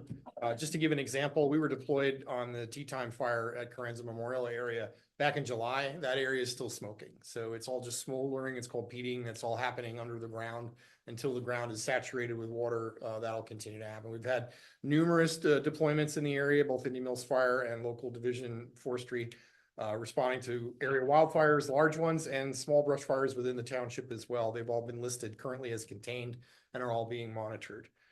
We were awarded over the last month the EMAA grant for fiscal year 24. I will need a resolution at your next meeting on December the 13th. I sent Sue the paperwork on that. That accepts the grant. This is our annual funding for the OEM operation. I'm happy to say that we were awarded this once again. The Hazard Mitigation County Program needed a resolution by year end. That was done tonight. Thank you. That allows us to have participation in any FEMA programs that might come up. It's just one of those requirements that we have to adopt their plan, which we did have input on. Back in August, we had an EOC Emergency Operations Center activation to monitor severe weather for Tropical Storm Debbie. I am happy to report that we had renewed and continued planning with the new superintendent in the Shamong school systems on just ongoing security planning, reunification in other areas, just a really good continued working relationship with the new administration over there. Also initiated some meetings with the Sudbury Private School, which was, I think, a very fruitful meeting for both parties. And I look forward to working with them. And they've already reached out to me for a couple of things for advice. So it's helpful to make that contact. I understand they're getting the Philly Fanatic. Yeah, they're going to have a small event in their parking lot, which I think is great. But we had an opportunity to kind of share some best practices what the public school system does, state mandates as well, and answer questions that they had and get a look around the facility. On November the 3rd, we had the Zero Prostate event, which was the short road closure of Fork Neck Road 206 to Dingletown, held out at Valenzano Winery. Minimal impact to the town. Excellent. Everybody that participated just really enjoyed it. We get a lot of feedback from these race management companies that they really like the town of Shamong and the area, especially the state forest, et cetera, to have these kinds. So I continue to encourage them to just reach out to us to plan these kind of things because it's a good venue and minimal event, and they managed it very well. Participated in the Veterans Day ceremony, as Mike mentioned earlier. So thank you for that. And as also reported earlier, the turkey trot is this coming Saturday. Reason I bring it up for public safety, we will have a notice that Grassy Lake Road will be closed for a period of about an hour, just to allow for the traffic of pedestrians and racers to go up more safely. Local traffic will be allowed through. We're going to have a strong contingent of fire police. I have some adjacent towns that are going to be helping us out with resources for that. We'll put a civic notice out so people know if anybody's going to Gary's Farm Stand, we'll be let through. We just want to try to make it, safe, but also not too impactful for people. And we got direction right on first try this year. Yeah, go the correct way. They kind of changed the route on me last time, kind of threw me for a loop. You brought up the motion, so I think that requires that you have to run. So it's just I don't run. part of the paperwork. Maybe a stroll. There's a rumor that the Shamong tree lighting is going to be on the Friday, the 13th of December, not the 6th. So that's good because it's not in competition with Tabernacles. I like to see, the area participate in both if they like to. But I haven't had any details from the church on what they're planning on doing. Crossroads. There was some discussion about involving yourself as well in that. So, I'm just waiting to hear from them, offer support any way we can. Moving on from OEM to the CERT program. Back in August, we participated with our volunteers in an active shooter drill on one of the schools in the Medford campus area. It's actually at BCIT. Our volunteers actually were play actors, and it was a very intense, very live drill kind of exercise. Our volunteers enjoyed it. The police got a tremendous realistic feedback from the play actors, myself included. They had a few comments and names for me by the end of the day, but it was good because it allows a certain element of realism to the law enforcement training for these active shooter drills. Members, including myself, have had their Burlington County Sheriff driving defensive certificates renewed in the past month. Where the CERT team participated in a number of area fire prevention nights, which are great for community outreach, and they plan on supporting the tabernacle tree lighting as well on the 6th of December. You did receive separately by email Chief Mike Bader's report for the fire company. Just a few noteworthy updates for the fire companies. Also participated in numerous trunk or treat events, fire prevention nights. October was just a really good community outreach period for us, and got a lot of positive feedback from the community. Thanks, to everybody that stopped out and enjoyed those events. The FEMA Assistance to Firefighters 2024 federal grant, we were not selected. We haven't been selected for one of these in any period that I've been involved. I actually did reach out to Representative Kim's office and his grant director, Lynn, to ask for feedback so that we would have an opportunity to speak to the FEMA reps, find out why we didn't score well enough. It's a learning experience, I think, for the fire company to get that feedback. They had some suggestions that after the election, we reach out to Andy Kim's Did you have a replacement. Trump sign in the front of your firehouse? I didn't have it up in front of the conference call, but they were suggesting that we look at some congressional funding routes as opposed to FEMA grants due to the size of the township and the fire company. I reached out to Brian and let him know that that recommendation was made. So we'll be evaluating that. The forest fire state grant cycle is coming up 2024 to 2025. I applied for that. I think, Brian, you'd offered to write some support letters to DEP. Sure. I don't know that they're necessary, but I think it helps. Everything that we can do is help. That's a 50% cost share. So whatever we spend, they give us half back up to a certain amount. They capped it at 6,000 last year because there were so many applicants. There's just ridiculous amount of competition around the state for this kind of dollars, as you can imagine. But we are going for that. We reported in the past that the DCA assistance grants, which was a New Jersey federally funded grant, was awarded to Shamong Township, which is going to pass through 70,000 and change to the fire company. That project is open now. The first reimbursement status report is due in January of 2025. So through the first quarter of next year, I'll work with Susan to get our vouchers in so we can make purchases. Once all the paperwork's done, the township will reimburse, but this is all a straight pass-through grant. Period. But I did get an email from them saying that January, the first status report is due, which told me that they're going to want this thing closed out probably by July or so. Okay. So we'll be spending that money over the next 6 to 8 months and working with you on that. And well, I'll file all the paperwork to make sure the township gets reimbursed for everything. And lastly, happy to announce that made a phone call to the North Pole, and the fire company is going to have its Santa Express Sunday, the 15th of December. We'll be officially announcing that as soon as my flyers come back to me, with a rain or snow date of Saturday, the 21st. And a special thank you to Ron Murphy for donating once again 700 candy canes to hand out to the kids. That's great. Nice. So a great event for us. Any questions? No, just thank you so Thank you, much John. for everything you're doing. Appreciate you. It's been crazy time. Yep. Thank you. All right, at this point, we're going to open up the meeting to public comment. If anybody has any thing they want to say, and you guys you've hung in here late, so good. Hi, good evening. Hi, so I'm Renee Collins, 112 Meeting House Lane. Hi, Ray. Hi. So it's totally different. I regret my decision of doing this. Somebody's in trouble. I had emailed you a couple times. I don't know if if you received them. wanted Did to I have- answer? No. Well, I apologize for that. I'm having such like email problems that I cannot even begin Well, to tell you. So Here I am now. I So it's appreciate you coming. So I'm here on behalf of volunteers for IMAA, Pirates, War Eagles and Seneca Travel Soccer and the rec program for soccer. There's a couple things we just wanted to talk about. Last year we were here and we talked about trash removal. Do you remember? Yeah, I do. What happened? Like, Everybody took back their trash with them? I don't think. No, the conversation was, can we have somebody from Public Works, maybe just have 2 trash cans or whatever that day empty? Because I feel like you have a lot of really good volunteers on all these organizations, but everything's falling on them. Even local people like walking their dogs or whatever, like we're picking up dog poop bags. Like it shouldn't fall. There's nowhere for anybody to put trash. And I don't think it should fall on volunteers who are helping running programs to go and empty trash every single week. So last year we had mentioned about Public Works maybe coming out once a week and emptying like maybe 2 trash cans around there. Did anything come of that? So can we make that happen?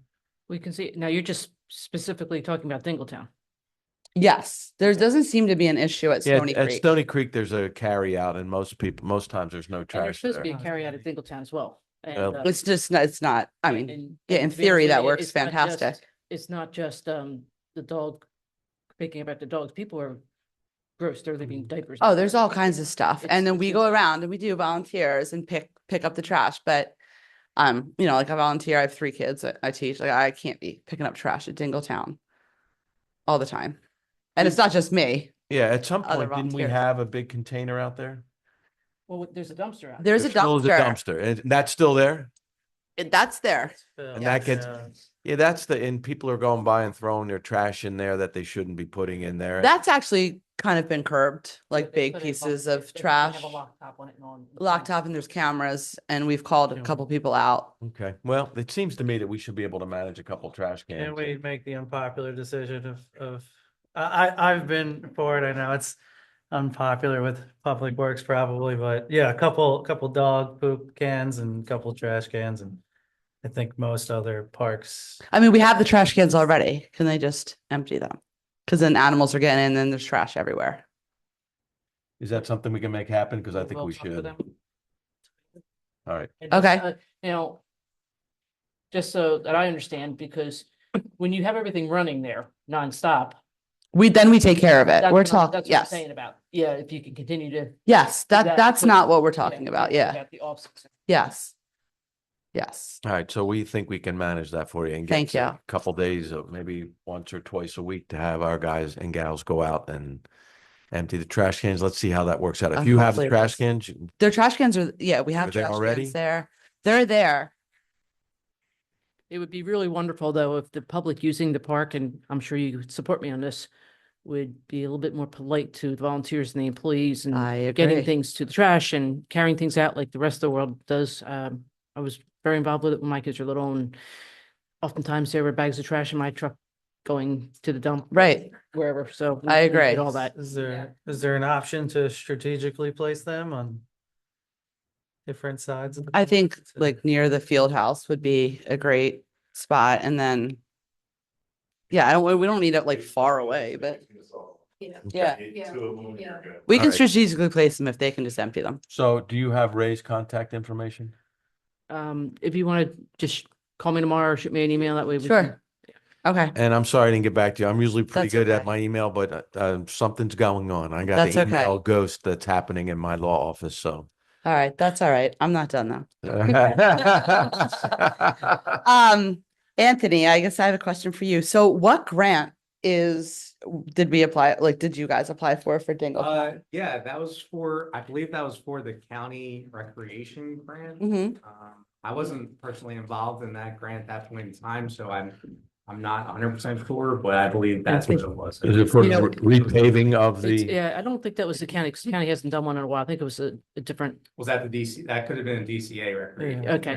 Anyhow, but it was to finish. We started repaving the walking track all the way around because it's got a lot of problems and. There's some trip areas hazards that and all. are. Yeah, Some areas Yeah, that. so this is like, we're well we're aware. trying to finish that because we did a good section of that about 2-3 years ago. We want to get that finished. Can we use the money for more? It's only 66,000 and it's not going to cover finishing that project. Yeah, Only we have- 66,000. we have alternatives in there. The- It depends on the pricing we get or. What, you have alternative plans that you could use it for at Dingletown? We have one set of plans that I prepared. This is ready to go out in the next couple of weeks, so. Can I ask who, I understand, did somebody like from the community come in, like, how did we decide on the grant money is going to go for a walking path? We started with this when we did the initial repairs to the walking path, and when we had that other grant, we weren't able to get it all the way around. So this is a continuation of the initial, it's like phase 2, if you will, of a current project. This is something I know that I've, had spoke with, Rick Ferrera over the years about. He knew we were applying for this. He's also given me a list of lights and different things that you guys want to have, but we have not found any grants for it. So to date. Okay. So Well, if you the have another list fields- other than what's been provided. Oh, I have a list. Please just email that into me so we can have it on file, and that way the engineer will be aware of it. And so will my office, because we look for the grants together.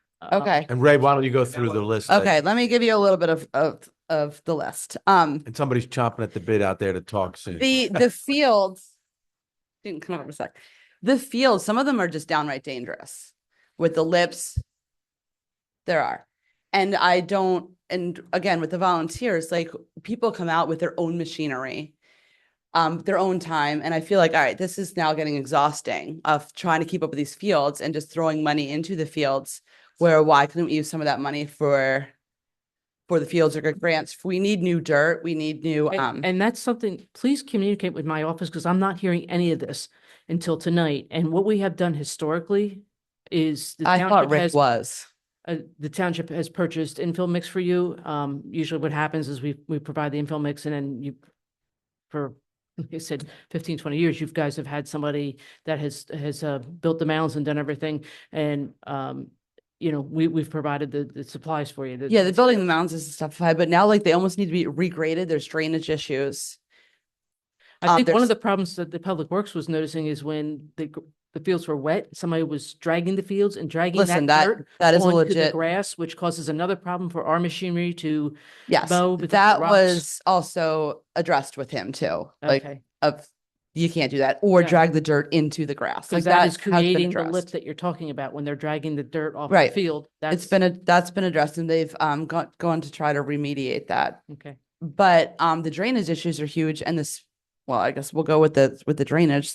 The sprinklers, they were like digging. I know a couple of our volunteers had to fix sprinkler heads, and then when the Public Works came out, they would put holes and never filled them in. So now there's like holes in the outfields of some of the fields, which is another danger. Can I ask you to just do me the favor of just marking them for me? I know that you probably know where they are faster, and maybe the guys do. I don't know. And then we can bring in some topsoil. I know Just that fill we them. also have issues where we couldn't even get our equipment out there because the sprinklers are being run in addition to when we were running them, or something got messed up with the timers. Yeah, I don't. And the other thing that we have a problem with is we have a timer on the lights, but lights get left on overnight, even though we put the timers in place to have a hard cap of midnight. Mysteriously, still left somebody on. breaks into them and bypasses that. And Well, that's then something nobody we'll bring turns them up off. with the different organizations too. Yeah. Like it has And I to know be. that we've got a lot of volunteers and we appreciate all that effort out there, but we continuously try to hone in on this. Okay, so the lights, I'll Yeah, the note lights are a that. big issue because they've been on a lot and they run all night. And you long, got that so, lady who complains. I got it. yeah, And so- electricity. Yeah, so cost you'll of handle that. electricity. That's an easy fix. We had That the is an timer- easy fix. Yeah, we had the timers on there, so somehow somebody's getting in and over, bypassing the timer. Yeah, so. no, that's an easy fix. All organizations will meet about that, and I'll make sure Rick is aware of that.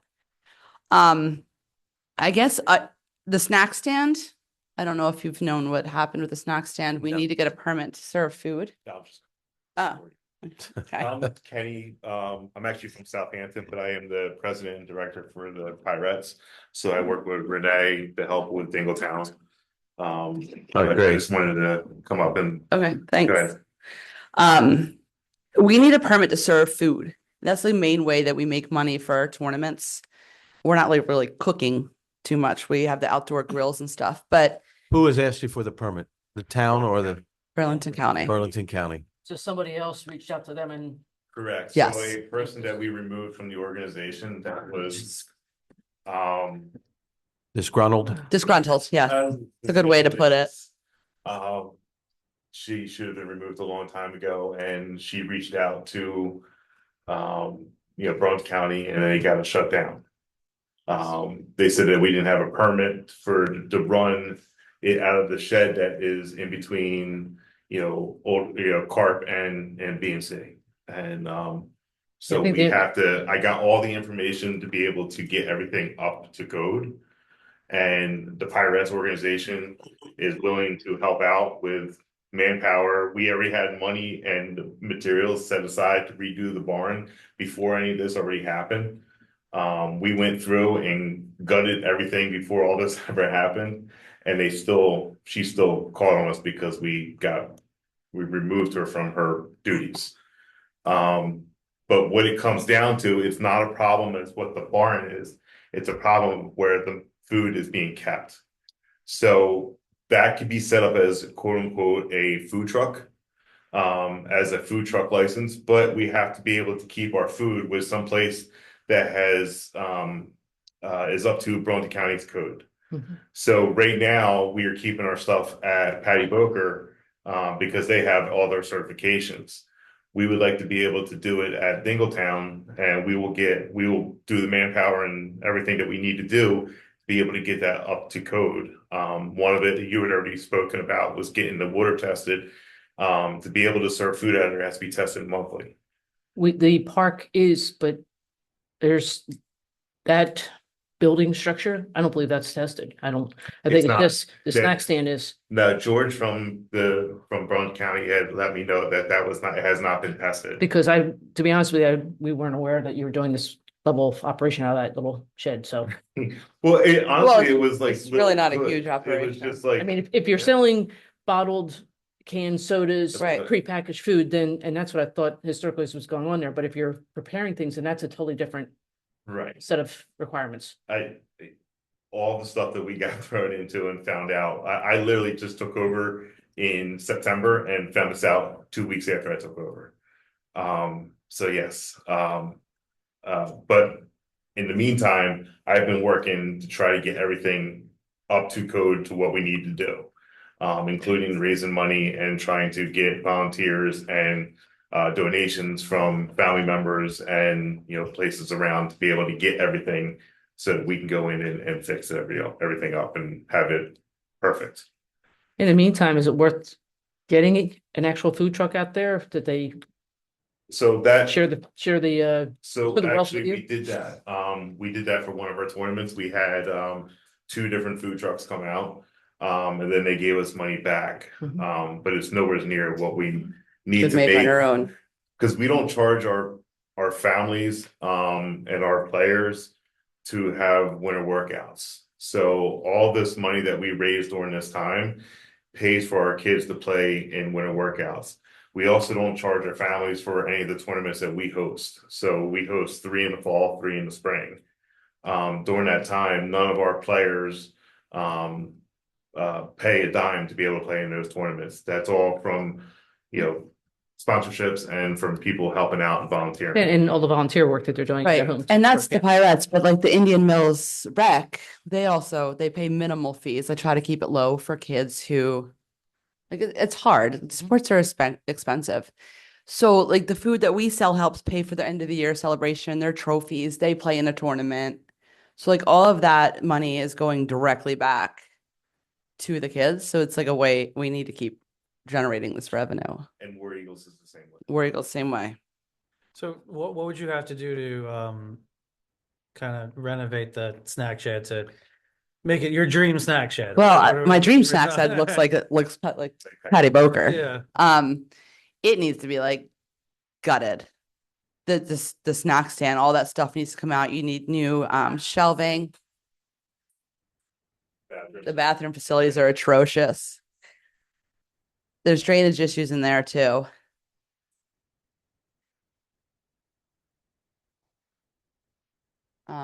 So I'm saying, I love a walking path would be great, but we need money for all kinds of like, not just aesthetics, like actual things fixed. Can you give us a, you know, Yes. what your laundry list is? Yep. And projected costs and things, because, you know, I kind of feel like I'm flying blind for this, and it's kind of hard to. Well, I'm not trying, I'm No, not trying to, Sure, yeah, and I don't expect you to get us all right this minute, but Right. in the coming weeks. yeah. I'll get it together. Just a couple like little other things, the parking lot, like the rock, like there's just divots and it's part of the drainage issue too. I go through there a couple times a year. I know we had actually had stone stolen from the township that was put back there that was our supply, but somebody mysteriously put it all over the parking over there, so. So we've tried that, like we just got the Comcast like not that long ago, so we have cameras up, but back there, it doesn't catch anything. Like No, it mysteriously got dispersed all over the parking area. oh, I don't know who did that. Yeah, so, we no longer stock our supply of stone back there as well. Well, you don't, maybe not even supply, but just come in and just drop like, we don't regrade it, like Yeah. put stone Yeah, down. but it kind of goes hand in hand, and they do go over there and regrade it a couple times a year, but it seems like as fast as they do it, it's just the volume of traffic that you get through with the tournaments on. So I can see about, if they can do that a little more often next year. Okay, thank you. I'm gonna put that on the list. There last year too, speaking of grants, there was a grant application that we asked to be put in for permanent lighting at Stony Creek. Was that put in? Not that I'm aware of. Yeah, we've had a discussion about that, and we got the bill was about $100,000 or so. So we've been dealing with working with John Ronaldson, and they've kind of Right. walked away from that idea for the time being. They You just know. brought it up to me knowing that I was coming. I didn't come up Okay, with that. yes. They brought it to me tonight. Yeah, so I have spoken with him, and it was unfortunately so expensive that at this point it's not on our wish list. Is there a way to use any open space Well, I funds was also for? gonna say, we were getting, the Brunswick County Park Grant was pretty much an annual thing, and that was, yeah. it was 150,000. Okay. That's dried up. We haven't had that for probably 3 or 4 years. So we all kind of got used to being able to have a project in our parks on a pretty regular basis until that happened. Till that happened. Yeah. Yeah, they. So are the grants out there for something like that? Are you the grant person? We could look into this stuff, but I don't know exactly what these grants can be utilized for. For example, this ECA grant, this might only be able to be used for, site work. Which is fields, right? Which could be fields but fields are very expensive and I know. $60,000 won't get you very far on. Wait, how much was it? $60,000. 60? So 60, yes. 16. Was it 16, or no, I the one One, that we had. 6 or 60? Wait, are you talking about the one we just got? Yeah. That was 66. Yeah, Yeah, 66. okay. 66,000 will get us a good. Yeah, so Yeah, last that'll- year, the Pirates paid for art to be redone. I went out there with our own equipment. We got everything dropped, regraded everything, and we did it for about $4,000. And that's if you're doing it Exactly. yourself and it's not gonna be a designed drainage solution, something like that, you may be able to get something like that, but When the township gets involved, we have I get it, requirements going to. Yeah, which bid, is fine. meeting- And even if it's more expensive, I feel like it's a better use of. and yeah, Funds. I think that's why Sue wants to hear this. Yeah, because we would okay. like to do stuff like that if we can. Well, I'll send the entire list. That's what I'm asking. One more question I had then. So then the financials, I was looking in the financials and it said that there was 15,000 are put aside for Parks and Rec. But I could not find where that money was spent. So like what is the budget spent on? I think the one that you're talking about is the one that includes the dam and the lake up the street. So that's what that's in there every year for, because I think you can all agree we can be in a pile of trouble and spend lots of money there on an emergency basis. So we pretty much put that in every year for, but that's all in the same section of the budget. So wait, the dam is part of the Parks and Rec? There's a park there. I think that's the one that you're speaking of. It just said Parks and Rec and then it had appropriations and then the budget. Yeah. Like in 2022, the Parks and Rec was 15,000 for a budget. But then in 2022, it had total appropriation for the Parks and Rec was $147,680.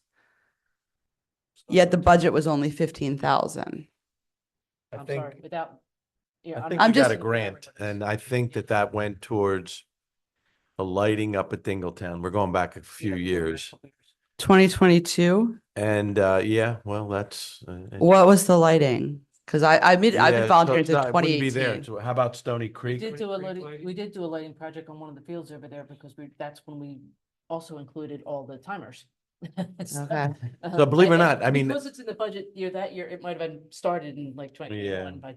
And the other thing is when we get involved as a government, all of a sudden, everything gets, go up. the prices go up. Right. Well, yeah. Crazy. Yes, I understand. I understand that. I work at a But we school. get I your get point. that. We get your point. If you will email that list over, we'll take a look and see if there's money. I don't know if we can do open space, but we'll. There see. you can. Oh, good. We should have you up. You there. can. And I think last year's open space was like $132,000, almost 133,000. All right. Just so you're aware, we probably go through $40,000 a year in open space funds in other things, fixing things like Right. sprinkler systems and stuff around this. building already. Fences and lights. Right. I understand that. Well, So it's the that- fence. Yeah, I understand that. But like we just need help over there.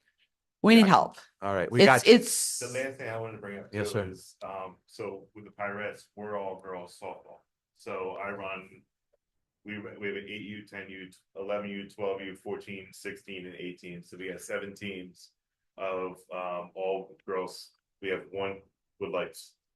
So we only have one field that the girls can play games on. So we're playing all away games. To But you make play sure on that carp we too, can. don't you? What's that? Don't you play on carp too for softball or no? not really because we have so many rec teams for baseball and Warrior Girls teams Right. I just- that they're sharing all kinds. Well, carp doesn't have lights. It doesn't have water out there either. So the only one that our girls can play on I think is New Park or A, right when you pull in there. Yeah. So the boys on the other side have 4 fields with lights. Three. Three? And we only have 1. We were looking to see if we can't do anything, and again, we're not looking, we have a lot of people that are Shamong, I am not, I'm Southampton. But I would be willing to help with anything that we can. And we're not trying to crawl away and say it's on you guys. We want to be able to be a partner and help any way that we can, whether it's raising money, contributing, and we're not shy on being able, hey, we're using the lights, but this is our bill. I've gone by That's the there Pirates a lot talking. throughout the season and gone through and turn out lights, so I know what you're Thank you for talking doing about that. Yeah. with that, especially the batting cages. They're horribly left on almost every single night. So anytime I'm on my way home, I fly in there and try to, check in because I feel responsible now that I'm the director for that. But we really need to find something for the girls, and I feel bad because we're trying to wait for the boys to finish up, and then we're running over there to extend our practice because they have lights on that field, but there's a big mound there, and I'm afraid somebody's gonna get right. Okay. So basically, I'll give you a list, and we just want as much money as we can possibly get. And we're going to give you as much money as we can. And then we'll be good for a while. We'll leave you alone. Thank you, Ray. Thank All you, right. Kenny. Just real quick, so you know, we had to fight to get those lights on that Yes. golf field. We had to go to court and finally get it approved, but, so there is a history there and Yeah, there's times. I also know at least and everything, so- one other park in the county was funded for lights, which are expensive. Yeah. Yeah. Surprisingly expensive through a congressional grant. So something to look at. 25 years ago, my daughter was very deep into that. We had one field, which is that wet field, I think it's Old Carp. And there is no lights. Now you have 3 fields that are not wet and mosquito ridden. So Old Carp is made still wet progress. though. The 3 fields that we have, we kept up, and I go out there and water them at least once a week. Yeah, make you- sure There's a that- great group of volunteers Yeah, that help I- keep it going. Like to keep that progress going and keep it moving in the right direction. And we have a lot of people that really want to help and a lot of people that really are active in all of the organizations. And we want to keep moving. And that working way. together. They're good, really good at working So, together. We just need some help. Right. Thank you. We really appreciate what you're doing. There's only one person here who hasn't said anything, and the gentleman behind you. Sir, do you want to say anything tonight? To donate to. I love it. All right, perfect. So he wants. All right. All right, thank Thank you. you, Ray. We appreciate you all. All right. So with that, we're going to close the meeting to the public and commend you for hanging out, and you're always welcome to come join us for free entertainment. And unless there is anybody that says want to say anything, we ask for a motion to adjourn. I'll make a motion. Thank you. Second. Yes. All in favor? Aye. Opposed, motion passes. Thank you, everyone. It's a good one. You have a